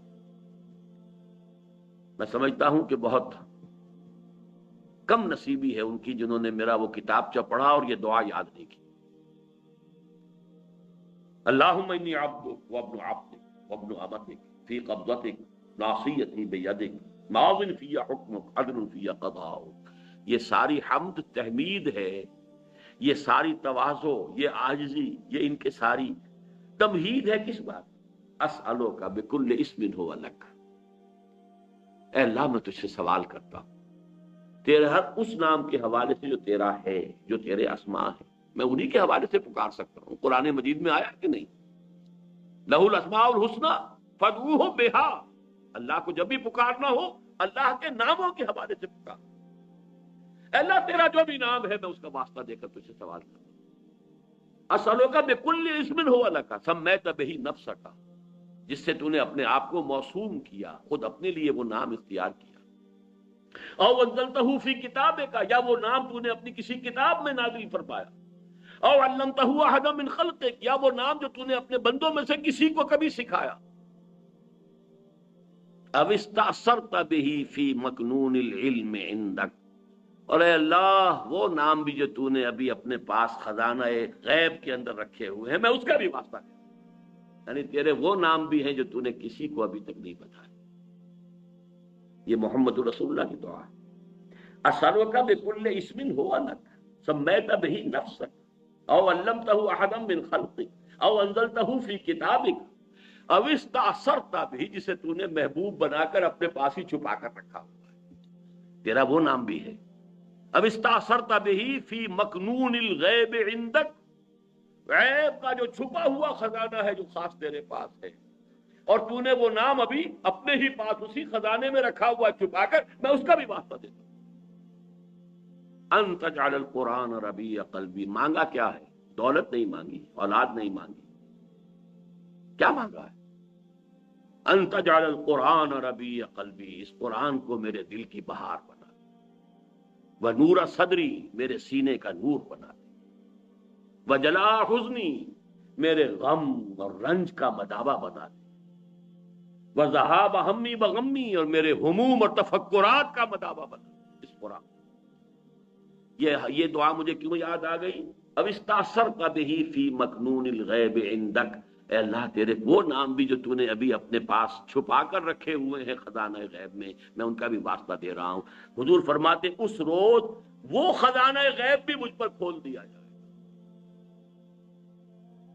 فرمایا ثم یفتح اللہ علی ویلہمنی، پھر اللہ کھول دے گا مجھ پر اور الہام فرما دے گا مجھے من محامدہ وحسن ثناء علیہ شیئا لم یفتحہ لأحد قبلی، وہ تمام خزانے جو اللہ نے مجھ سے پہلے کسی پر نہیں کھولے ہوں گے وہ اس وقت مجھ پر کھول دیے جائیں گے. ثم یقال یا محمد، اب جب یہ سب کچھ ہو جائے گا تو کہا جائے گا، پکارا جائے گا. اب ذرا یہ بھی نوٹ کیجئے، یہ نہیں کہا کہ اللہ کہے گا، یقال. گر حفظ مراتب نہ کنی زندگی، مراتب کا لحاظ اگر نہ ہو، ابن عربی کا وہ شعر جو میرے بعد دروس میں آیا ہوگا، اب یہ چیزیں پھر آ رہی ہیں، بہرحال وہی آئیں گی، بار بار آئیں گی. الرب رب وَإِن تنزل والعبد عبد وَإِن ترقى، رب رب ہی ہے چاہے کتنا ہی نیچے آ جائے، چاہے سمائے دنیا پر آ جائے. پہلے آسمان پر آتا ہے کہ نہیں آتا؟ حدیث میں ہے کہ نہیں؟ ہر رات کے پچھلے گھڑیوں میں، جنہیں آپ کہتے ہیں small hours of the morning, یہ 2 3 4 یہ سب سے چھوٹے ہیں نا، ان سے 1 2 3 4 12 کے بعد 1 پہ آ گئے نا ایک دم. Small hours of the evening, یہ جو شروع کی صبح کے وقت دی مارننگ، ان میں اللہ نزول اجلال فرماتا ہے، پہلے آسمان پر آ جاتا ہے. اور محمد الرسول اللہ شب معراج میں 7ویں آسمان پر پہنچ گئے. لیکن محمد محمد ہے، اللہ اللہ ہے. الرب رب وَإِن تنزل، رب رب ہی ہے چاہے کتنا ہی نیچے آ جائے، کتنا ہی نزول فرمائے. والعبد عبد وَإِن ترقى، بندہ بندہ ہی رہے گا چاہے کتنا ہی ترقی کر لے اور کتنے ہی اونچے مقام پر پہنچ جائے. وہ حفظ مراتب یہاں پر نوٹ کیجئے. کہا جائے گا ثم یقال، پھر کہا جائے گا، کوئی کہنے والا کہے گا، کوئی پکارے گا. جیسے درباروں کے اندر ہوتے ہیں، وہ اعلان کرنے والے کچھ اور ہوتے ہیں. ثم یقال یا محمد ارفع رأسک، سل تعطى شفع تشفع، اس وقت مجھ سے کہا جائے گا اے محمد صلی اللہ علیہ وسلم اپنا سر اٹھاؤ. سجدے میں پڑے ہوئے ہیں، یہ ساری حمد و ثنا تو سجدے میں کر رہے ہیں. ارفع راسک، اپنا سر اٹھاؤ. سل، اور مانگو، تو تمہیں عطا کیا جائے. وشفع، کرو جو سفارش کرنی ہے. تشفع تشفع، تمہاری شفاعت قبول کی جائے گی. فارفع راسی فاقول، اس کے بعد میں اپنا سر اٹھاؤں گا اور کہوں گا. یہاں تک کا پورا نقشہ میں نے آپ کے سامنے بیان کر دیا حدیث کے الفاظ میں. اب یہ شفاعتیں دو ہوں گی. جسے شفاعت کبریٰ کہا گیا وہ کیا ہوگی؟ جس کو کہا گیا ہے ہمارے ہاں وہ شفاعت کبریٰ کیا ہوگی؟ اللہ تعالی کی طرف سے وہ جو تاخیر ہو رہی تھی حساب کتاب کی وہ ختم ہو جائے، حساب شروع ہو جائے. یہ ہے شفاعت کبریٰ. اور دوسری شفاعت کبریٰ کیا ہوگی؟ کہا جائے گا کہ میں کہوں گا یا رب امتی امتی، پروردگار مجھے اپنی امت کی فکر، پروردگار مجھے اپنی امت کی فکر. فیقال یا محمد، تو کہا جائے گا اے محمد صلی اللہ علیہ وسلم ادخل الجنت من امتک، اپنی امت میں سے جنت میں داخل کر دو. من لا حساب علیہ من الباب الایمن من ابواب الجنہ، ان لوگوں کو جن کے ذمے کوئی حساب نہیں. یہ کون لوگ ہیں جن کے ذمے کوئی حساب نہیں؟ جنت کے داہنے دروازے سے ان لوگوں کو لے جاؤ، داخل کر دو جن پر کوئی حساب نہیں. یہ دوسری احادیث سے معلوم ہوتا ہے. بعض احادیث میں تو 70,000 کا عدد آیا ہے. میری امت میں سے 70,000 لوگ ایسے ہوں گے جن کے بارے میں امام بخاری نے باب قائم کیا ہے یدخل الجنت 70,000 بغیر حساب. 70,000 جو ہیں امتی محمد الرسول اللہ صلی اللہ علیہ وسلم کے، وہ بغیر حساب کے داخل. وہ کون سے ہوں گے؟ وہ لوگ ہوں گے جس کے بارے میں فرمایا لا یکتبون ولا یسترقون ولا یتطیرون وعلی ربہم یتوکلون. وہ تیری امت کے لوگ اے محمد صلی اللہ علیہ وسلم جو خالص متوکل تھے اللہ پر، لہذا نہ تو وہ داغ لگواتے تھے، نہ وہ کوئی جھاڑ پھونک کرواتے تھے، نہ کوئی فال لیتے تھے. یہ تین اوصاف جو لوگ اپنے معاملے کو کلیتاً اللہ کے حوالے کرتے. اب جھاڑ پھونک ہو رہی ہے، ایک ہے دوا، علاج، ایک مناسب حد تک علاج کرنا سنت ہے. علاج کیجئے دوا کے ذریعے سے کیجئے. جیسا کہ میں نے عرض کیا، آپ سے آ کر کسی نے کہا کہ مجھے یہ تکلیف ہے، میں اللہ سے دعا کر رہا ہوں، آپ بھی دعا کیجئے، بالکل اس میں کوئی حرج نہیں. قتل کی یہ شفاعت ہے اور یہ جائز ہے، ہونی چاہیے. اسی طرح کسی سے آپ نے کہا مجھے پانی پلا دو، یہ بالکل ٹھیک ہے. جو بھی ہمارے مادی قوانین ہیں، جو عالم مادی ہے، اس کے تحت کسی سے مدد مانگ لینا یہ قطعاً کوئی نہ کفر ہے نہ شرک ہے. لیکن کسی روح کو پکارنا، یا شیخ عبد القادر جیلانی میری یہ تکلیف رفع کر دے، یہ شرک ہو جائے. کسی فرشتے کو پکارنا، یا جبرائیل میری اس وقت یہ مدد کر دے، یہ شرک ہو جائے. محمد کو پکارنا، علی کو پکارنا، یا علی مدد، یہ کفر اور شرک ہو جائے. اسی طریقے سے میں نے عرض کیا کہ یہ لوگ توکل کرنے والے وہ ہیں کہ جو یہ جھاڑ پھونک نہیں کراتے، کوئی فال وغیرہ نہیں لیتے. یہ بدشگونی ہو گئی، یہ بدفالی ہے، یہ فلاں ہے، یہ چیزیں ہیں. ان تمام چیزوں سے ماورا ہو کر وہ صرف اللہ پر توکل کرتے ہیں. جو اللہ چاہے گا وہ ہوگا، اور جو اللہ نہیں چاہے گا وہ نہیں ہوگا. ما شاء اللہ کان وما لم یشاء لم یکن. کسی جادوگر کا جادو مجھ پر اثر نہیں کر سکتا اگر اللہ نہ چاہے. یہ دوسری بات ہے کہ اگر اللہ ہی نے اپنے کلام میں نازل کر دی ہے معوذتین اور اس کو آپ ذریعہ بنائیں، یہ بالکل الگ بات ہے. لیکن کسی کا بھی یہ تصور کر لینا کہ وہ از خود مجھے کوئی نقصان پہنچانے پر قادر ہے، یہی تو شرک اور کفر ہے۔ لا حول ولا قوت الا باللہ۔ لہذا یہ 70,000 جو ہوں گے یہ تعداد اس حدیث میں نہیں ہے اور نہ یہ وضاحت ہے، لیکن یہ کہ احادیث کو بھی جیسے قرآن مجید میں ہم ایک آیت کو دوسری آیت کے ساتھ جوڑ کر اس کا نتیجہ نکالتے ہیں۔ شفاعت کبریٰ محمد الرسول اللہ صلی اللہ علیہ وسلم کی، جس کا کہ عوام میں نہ معلوم کیا تصور ہو گیا ہے، از روئے احادیث صحیحہ صرف یہ 2 شفاعتیں ہیں جو محمد کو حاصل ہیں صلی اللہ علیہ وسلم، جو خاص ہیں آپ کی ذات کے ساتھ، اور وہ یہ ہیں کہ جب قیامت میں دیر ہو رہی ہوگی، ہیئرنگ میں سماعت شروع نہیں ہو رہی اور سختیوں میں ہوں گے اور شدائد میں ہوں گے، اس وقت آپ کی شفاعت سے حساب کتاب شروع ہو جائے گا۔ اور نمبر 2، آپ کو کہہ دیا جائے گا اپنی امت کے ان لوگوں کو لے کر فوراً ان لوگوں کو داخل کر دیجئے، ابھی یہ جو حساب کتاب ہونا ہے یہ بھی نہیں ہو، یہ سختی بھی ان کے لیے نہیں ہے۔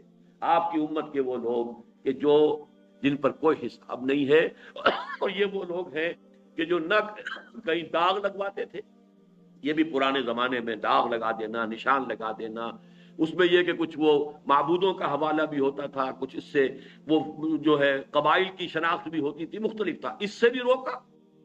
اور جھاڑ پھونک، اب جھاڑ پھونک کے اندر نوٹ کر لیجئے، جو چیز محمد رسول اللہ سے ثابت ہوگی وہ تو ہم کریں گے، لیکن اس سے آگے پھر جو عملیات ہمارے ہاں مشہور ہو گئی ہیں، فلاں عملیات فلاں عملیات، یہ تمام چیزیں جو ہے وہ اسی کھاتے میں آ جائیں گی۔ وہ متوکلون جن کے بارے میں فرمایا گیا ہے کہ وہ جائیں گے جنت کے اندر بغیر حساب، ان کے 3 ہیں، لا یکتبون ولا یسترقون ولا یتطیرون وعلی ربہم یتوکلون، اور وہ صرف اپنے رب پر توکل کریں گے، اپنے معاملے کو فوض امری اللہ ان اللہ بصیر بالعباد، اللہ کے حوالے کر دیں گے کہ اللہ تعالی ہی میرے تمام حالات کو جانتا ہے، دیکھ رہا ہے۔ سپردم بے تو مایا خیشرا تو دانی حساب کم و بیشرا۔ تو 2 چیزیں ہوئیں کہ جو حضور صلی اللہ علیہ وسلم کے ساتھ خاص، اور یہ وہ ہیں جن کے معتزلہ بھی قائل۔ میں نے بتایا تھا کہ شفاعت بالکل منکر خوارج، معتزلہ ان 2 کے وہ بھی قائل ہیں، اہل سنت تو قائل ہیں ہی۔ تیسری شفاعت وہ ہے کہ جس کے معتزلہ سرے سے منکر ہے اور خوارج تو ہے ہی، لیکن اہل سنت کے نزدیک وہ ثابت ہے۔ وہ سفارش کس کی ہے؟ اولیاء اللہ کی، اور اولیاء اللہ میں ٹاپ پر کون ہے؟ اللہ کے رسول، پھر کون ہے؟ اللہ کے نبی، پھر کون ہے؟ صدیقین، شہداء، صالحین، صلحاء، اتقیاء، یہ سب کے سب صالحین مومنین، تمام اہل ایمان، یہ بھی سفارش کریں گے۔ یہ سفارش کون سی ہوگی؟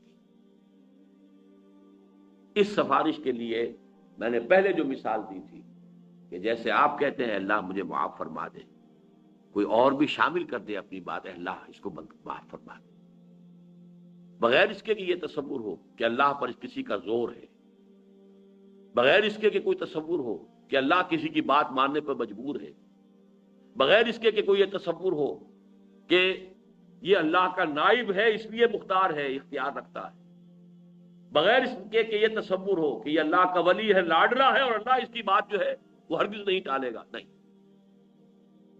وَقُلِ الْحَمْدُ لِلَّهِ الَّذِي لَمْ يَتَّخِذْ وَلَدًا وَلَمْ يَكُنْ لَهُ شَرِيكٌ فِي الْمُلْكِ وَلَمْ يَكُنْ لَهُ وَلِيٌّ مِّنَ الذُّلِّ وَكَبِّرْهُ تَكْبِيرًا، اس کی تکبیر کرو، اسے بڑا کرو، ان تمام چھوٹائیوں سے اسے بلند رکھو اپنے ذہن کے اندر۔ یہ تمام چیزیں جو ہے یہ تمہاری ذات کے ساتھ ہے کہ تم اپنی کسی دوست کی بات ماننے پر مجبور ہوتے ہو، اللہ کسی کی بات ماننے پہ مجبور نہیں، معاذ اللہ۔ یہ شفاعت جو ہے اس کے بارے میں صرف 2 باتیں مجھے عرض کرنی ہے مزید۔ پہلی تو یہ کہ یہ شفاعت کفار کے لیے نہیں ہے، انبیاء کو بھی اجازت نہیں ہوئی کہ کافروں کے لیے شفاعت کریں۔ قرآن مجید میں صراحت سے مذکور ہے، حضرت ابراہیم کو اپنے باپ کے لیے بھی اجازت، احادیث میں موجود ہے کہ حضور فرماتے ہیں میں نے اپنی والدہ کے لیے استغفار، مغفرت کی اجازت چاہیے، اللہ اجازت دے کہ میں اپنی والدہ کے لیے استغفار کر سکوں، اجازت نہیں ملی مجھے۔ پھر میں نے اجازت طلب کی کہ میں ان کی قبر کی زیارت کر سکوں، اس کی اجازت ملی۔ احادیث صریحہ میں موجود۔ جن کی جان کفر میں گئی ہے، جو کسی شرک میں مبتلا، ان کے لیے شفاعت کوئی نہیں، نفی، اس کو ذہن میں رکھیے، مطلقاً۔ احادیث میں بعد میں آپ کو سناؤں گا۔ نمبر 2، منافقین کے لیے بھی شفاعت نہیں۔ منافقین تو کفار سے بڑھ کر ہیں قرآن مجید کی روح سے۔ ان المنافقین فی الدرک الاسفل من النار، وہ تو آگ کے سب سے نچلے درجے میں ہوں گے۔ قرآن مجید میں 2 آیتیں تو بہت ہی کلیئر ہیں، اکثر جو حضرات میرے دروس میں شرکت کرتے ہیں انہیں یاد ہوں گی، ازبر ہوں گی۔ سورہ منافقون میں کیا فرمایا؟ سواء علیہم استغفرت لہم ام لم تستغفر لہم لن یغفر اللہ۔ اے نبی، ان کے حق میں بالکل برابر ہے، چاہے آپ استغفار کریں ان کے لیے چاہے نہ کریں، اللہ ہرگز ان کو معاف نہیں کرے۔ اور اس سے بھی زیادہ سخت، استغفر لہم او لا تستغفر لہم ان تستغفر لہم 70 مرۃ لن یغفر اللہ۔ اے نبی، آپ ان کے لیے استغفار کریں یا نہ کریں، آپ 70 مرتبہ استغفار کریں گے کبھی ہم نہیں مانیں گے، اللہ ان کو معاف نہیں کرے۔ بتائیے اس سے زیادہ کیٹیگوریکل کوئی آیت چاہیے آپ؟ اور اس میں مزید اضافہ کر دیا حضور نے، اس کیٹیگوریکل ڈینائل کے اندر اضافہ کر دیا۔ اگر مجھے یہ معلوم ہوتا کہ 70 مرتبہ سے زیادہ استغفار کرنے پر، زیادہ مرتبہ استغفار کرنے پر میری سنوائی ہو جائے گی تو میں زیادہ کرتا۔ یعنی 70 کو یہ نہ سمجھو کہ 70 مراد ہے، ہو ہی نہیں سکتا۔ اگر مجرد 70 کی بات ہوتی تو میں 71 مرتبہ کرتا، میں 100 مرتبہ کرتا، میں 700 مرتبہ کرتا، کہ نہیں، مراد اس سے کیا ہے؟ استغفر لہم او لا تستغفر لہم ان تستغفر لہم 70 مرۃ فلن یغفر اللہ۔ اب 3 حدیثیں سن لیجئے جس سے وہ معلوم ہو جائے گا کہ کن کے لیے یہ شفاعت ہے۔ پہلی حدیث بخاری کی ہے، حضرت ابو ہریرہ سے رضی اللہ تعالی عنہ۔ اسعد الناس، حضور فرماتے ہیں، اسعد الناس بشفاعتی یوم القیامہ من قال لا الہ الا اللہ خالصا من قلبہ۔ سب سے زیادہ خوش بخت میری شفاعت کے معاملے میں قیامت کے دن وہ ہوگا جس نے لا الہ الا اللہ کہا ہوگا خلوص قلب کے ساتھ۔ من قال لا الہ الا اللہ نہیں ہے، صرف شرط ہے خلوص قلب، غیر مشروط نہیں ہے وہاں پر۔ اب خلوص قلب کے ساتھ لا الہ الا اللہ کہنے کے مظاہر کیا ہوں گے، تقاضے کیا ہوں گے، اس کا ثبوت کیا ہوگا، اس کا عمل کیا ہوگا، اس کے شواہد کیا ہوں گے، میں اس کی تفصیل میں نہیں جا سکتا۔ اس وقت صرف آپ کو بتانا یہ مقصود ہے کہ ہے، لیکن ہے مشروط۔ اسی طرح بڑی پیاری حدیث ہے، یہ مسلم شریف کی روایت ہے حضرت ابو ہریرہ سے ہی رضی اللہ تعالی عنہ۔ لکل نبی دعوت مستجابۃ، ہر نبی کے لیے اللہ نے ایک دعا ایسی رکھی کہ جو لازماً قبول ہوگی، اللہ تعالیٰ کی طرف سے خاص گرانٹ ہے ہر نبی کے لیے، ایک دعا تو جو مانگو۔ فتعجل کل نبی دعوتہ، تو ہر نبی نے اپنی دعوت کو، اپنی دعا کو جو حق دیا گیا تھا یہ اسپیشل دعا کا، وہ استعمال کر لیا جلدی سے، یعنی اس دنیا میں استعمال کر لیا تو جلدی ہو گئی، دنیا عاجلہ ہے، کوئی نہ کوئی دعا اپنی ایسی کر لی جس سے وہ حق استعمال ہو۔ وَإِنِّي اخْتَبَأْتُ دعوتی شفاعتاً یوم القیامہ، میں نے اپنی اس دعا کو شفاعت کے طور پر قیامت کے دن کے لیے محفوظ کر لیا۔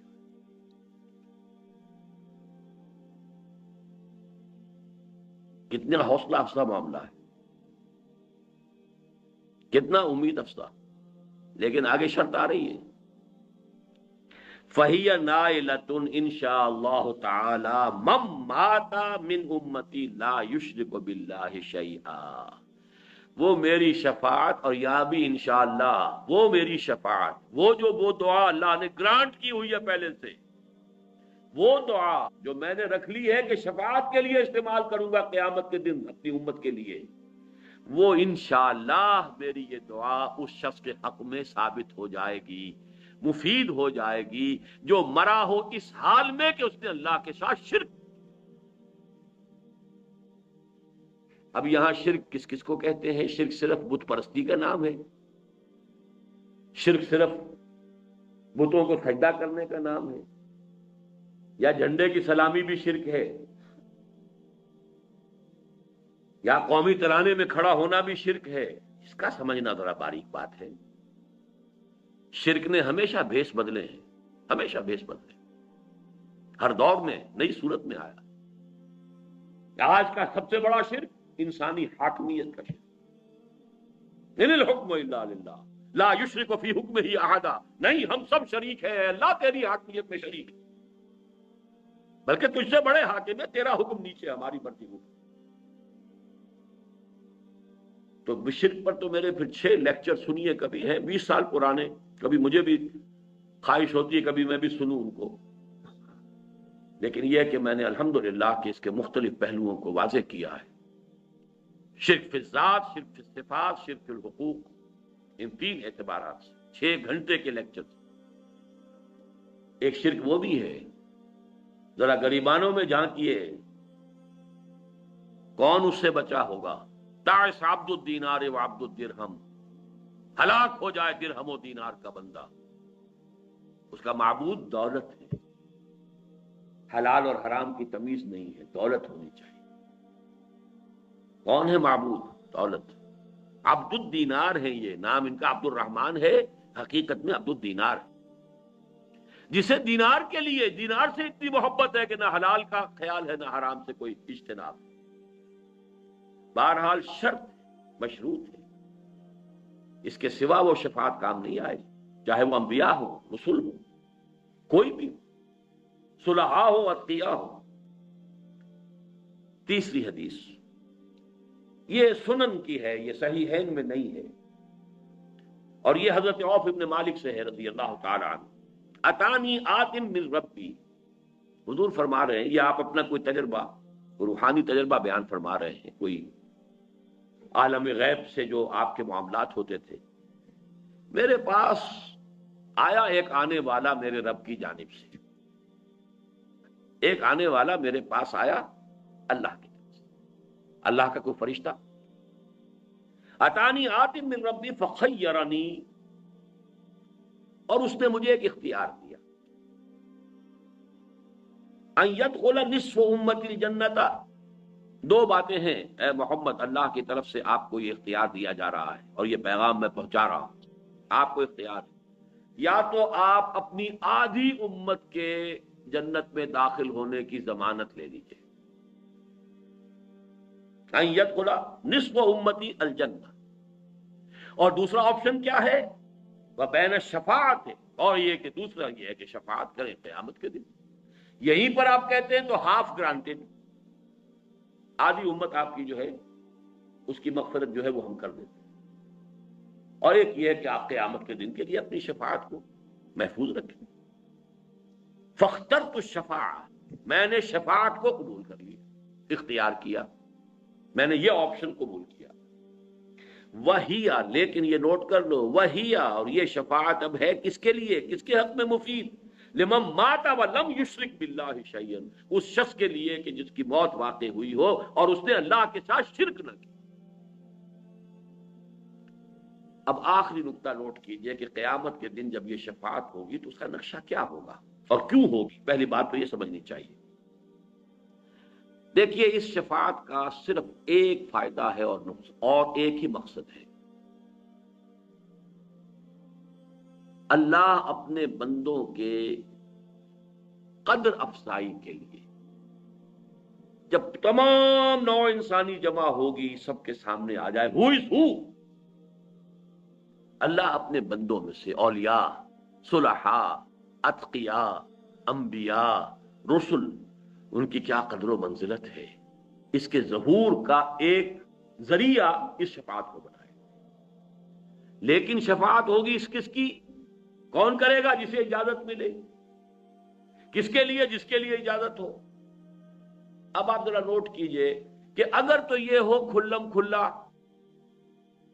اگر ہم جو بھی ہمارا تصور ہے مادی طور پر عدالت لگی ہوئی ہے، وہ جو کبھی میر خسرو نے کہا تھا کہ خدا خود میر محفل بود اندر لامکا خسرو، محمد شمع محفل بود شب جائے کہ من بودم، کوئی لامکاں کی محفل ایسی ہے، سمجھ لیجئے صدر جو ہے میر محفل اللہ تعالیٰ ہے، عدالت لگی ہوئی ہے، لامکاں ہے، وہ کسی سپیس ٹائم اینڈ سپیس میں نہیں ہے بڑا بیونڈ ٹائم اینڈ سپیس۔ خدا خود میر محفل بود اندر لامکاں اس، محمد شمع محفل بود۔ اب اس کا تصور کیجئے، خدا میر محفل ہے، عدالت لگی ہوئی ہے، مقدمات چل رہے ہیں، اگر اب آپ کہیں کہ کسی کے بارے میں ہاں اے محمد آپ کر سکتے ہیں، اس کے بارے میں شفاعت آپ کر سکتے ہیں، تو وہ مقصد تو فوت ہو گیا، پھر ان کی قدر افزائی کیا ہوئی؟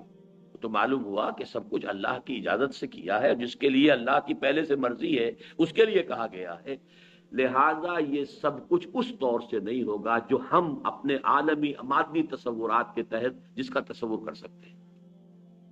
اس کے لیے میں نے کہا تھا وہ لفظ جو حدیث میں یلہمنی، یہ ہوگا اس وقت بھی خفیہ، الہام ہوگا، لوگوں کو معلوم نہیں ہوگا کہ اس پرٹیکولر پرسن کے لیے محمد الرسول اللہ کی شفاعت کی اجازت ہو گئی ہے۔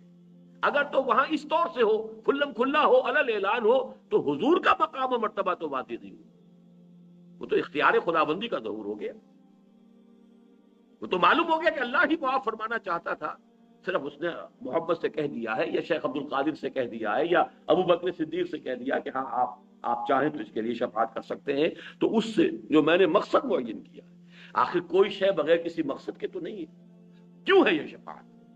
اس کو پہلے میں نے معین کیا تاکہ اللہ اپنے مقربین بارگاہ کی جو قدر و منزلت ہے، جو ان کا مقام ہے، اس کو واضح کر دے، سب لوگوں پر کھل جائے، ہو از ہو، کس کا کیا رتبہ ہے۔ اور یہ اسی وقت ہوگا جب یہ سب کچھ الہام کے طور پر، وہ اعلام اعلانیہ نہیں، اعلام اعلانیہ ہو تو پھر وہ مقصد جو ہے وہ فوت ہو جائے گا۔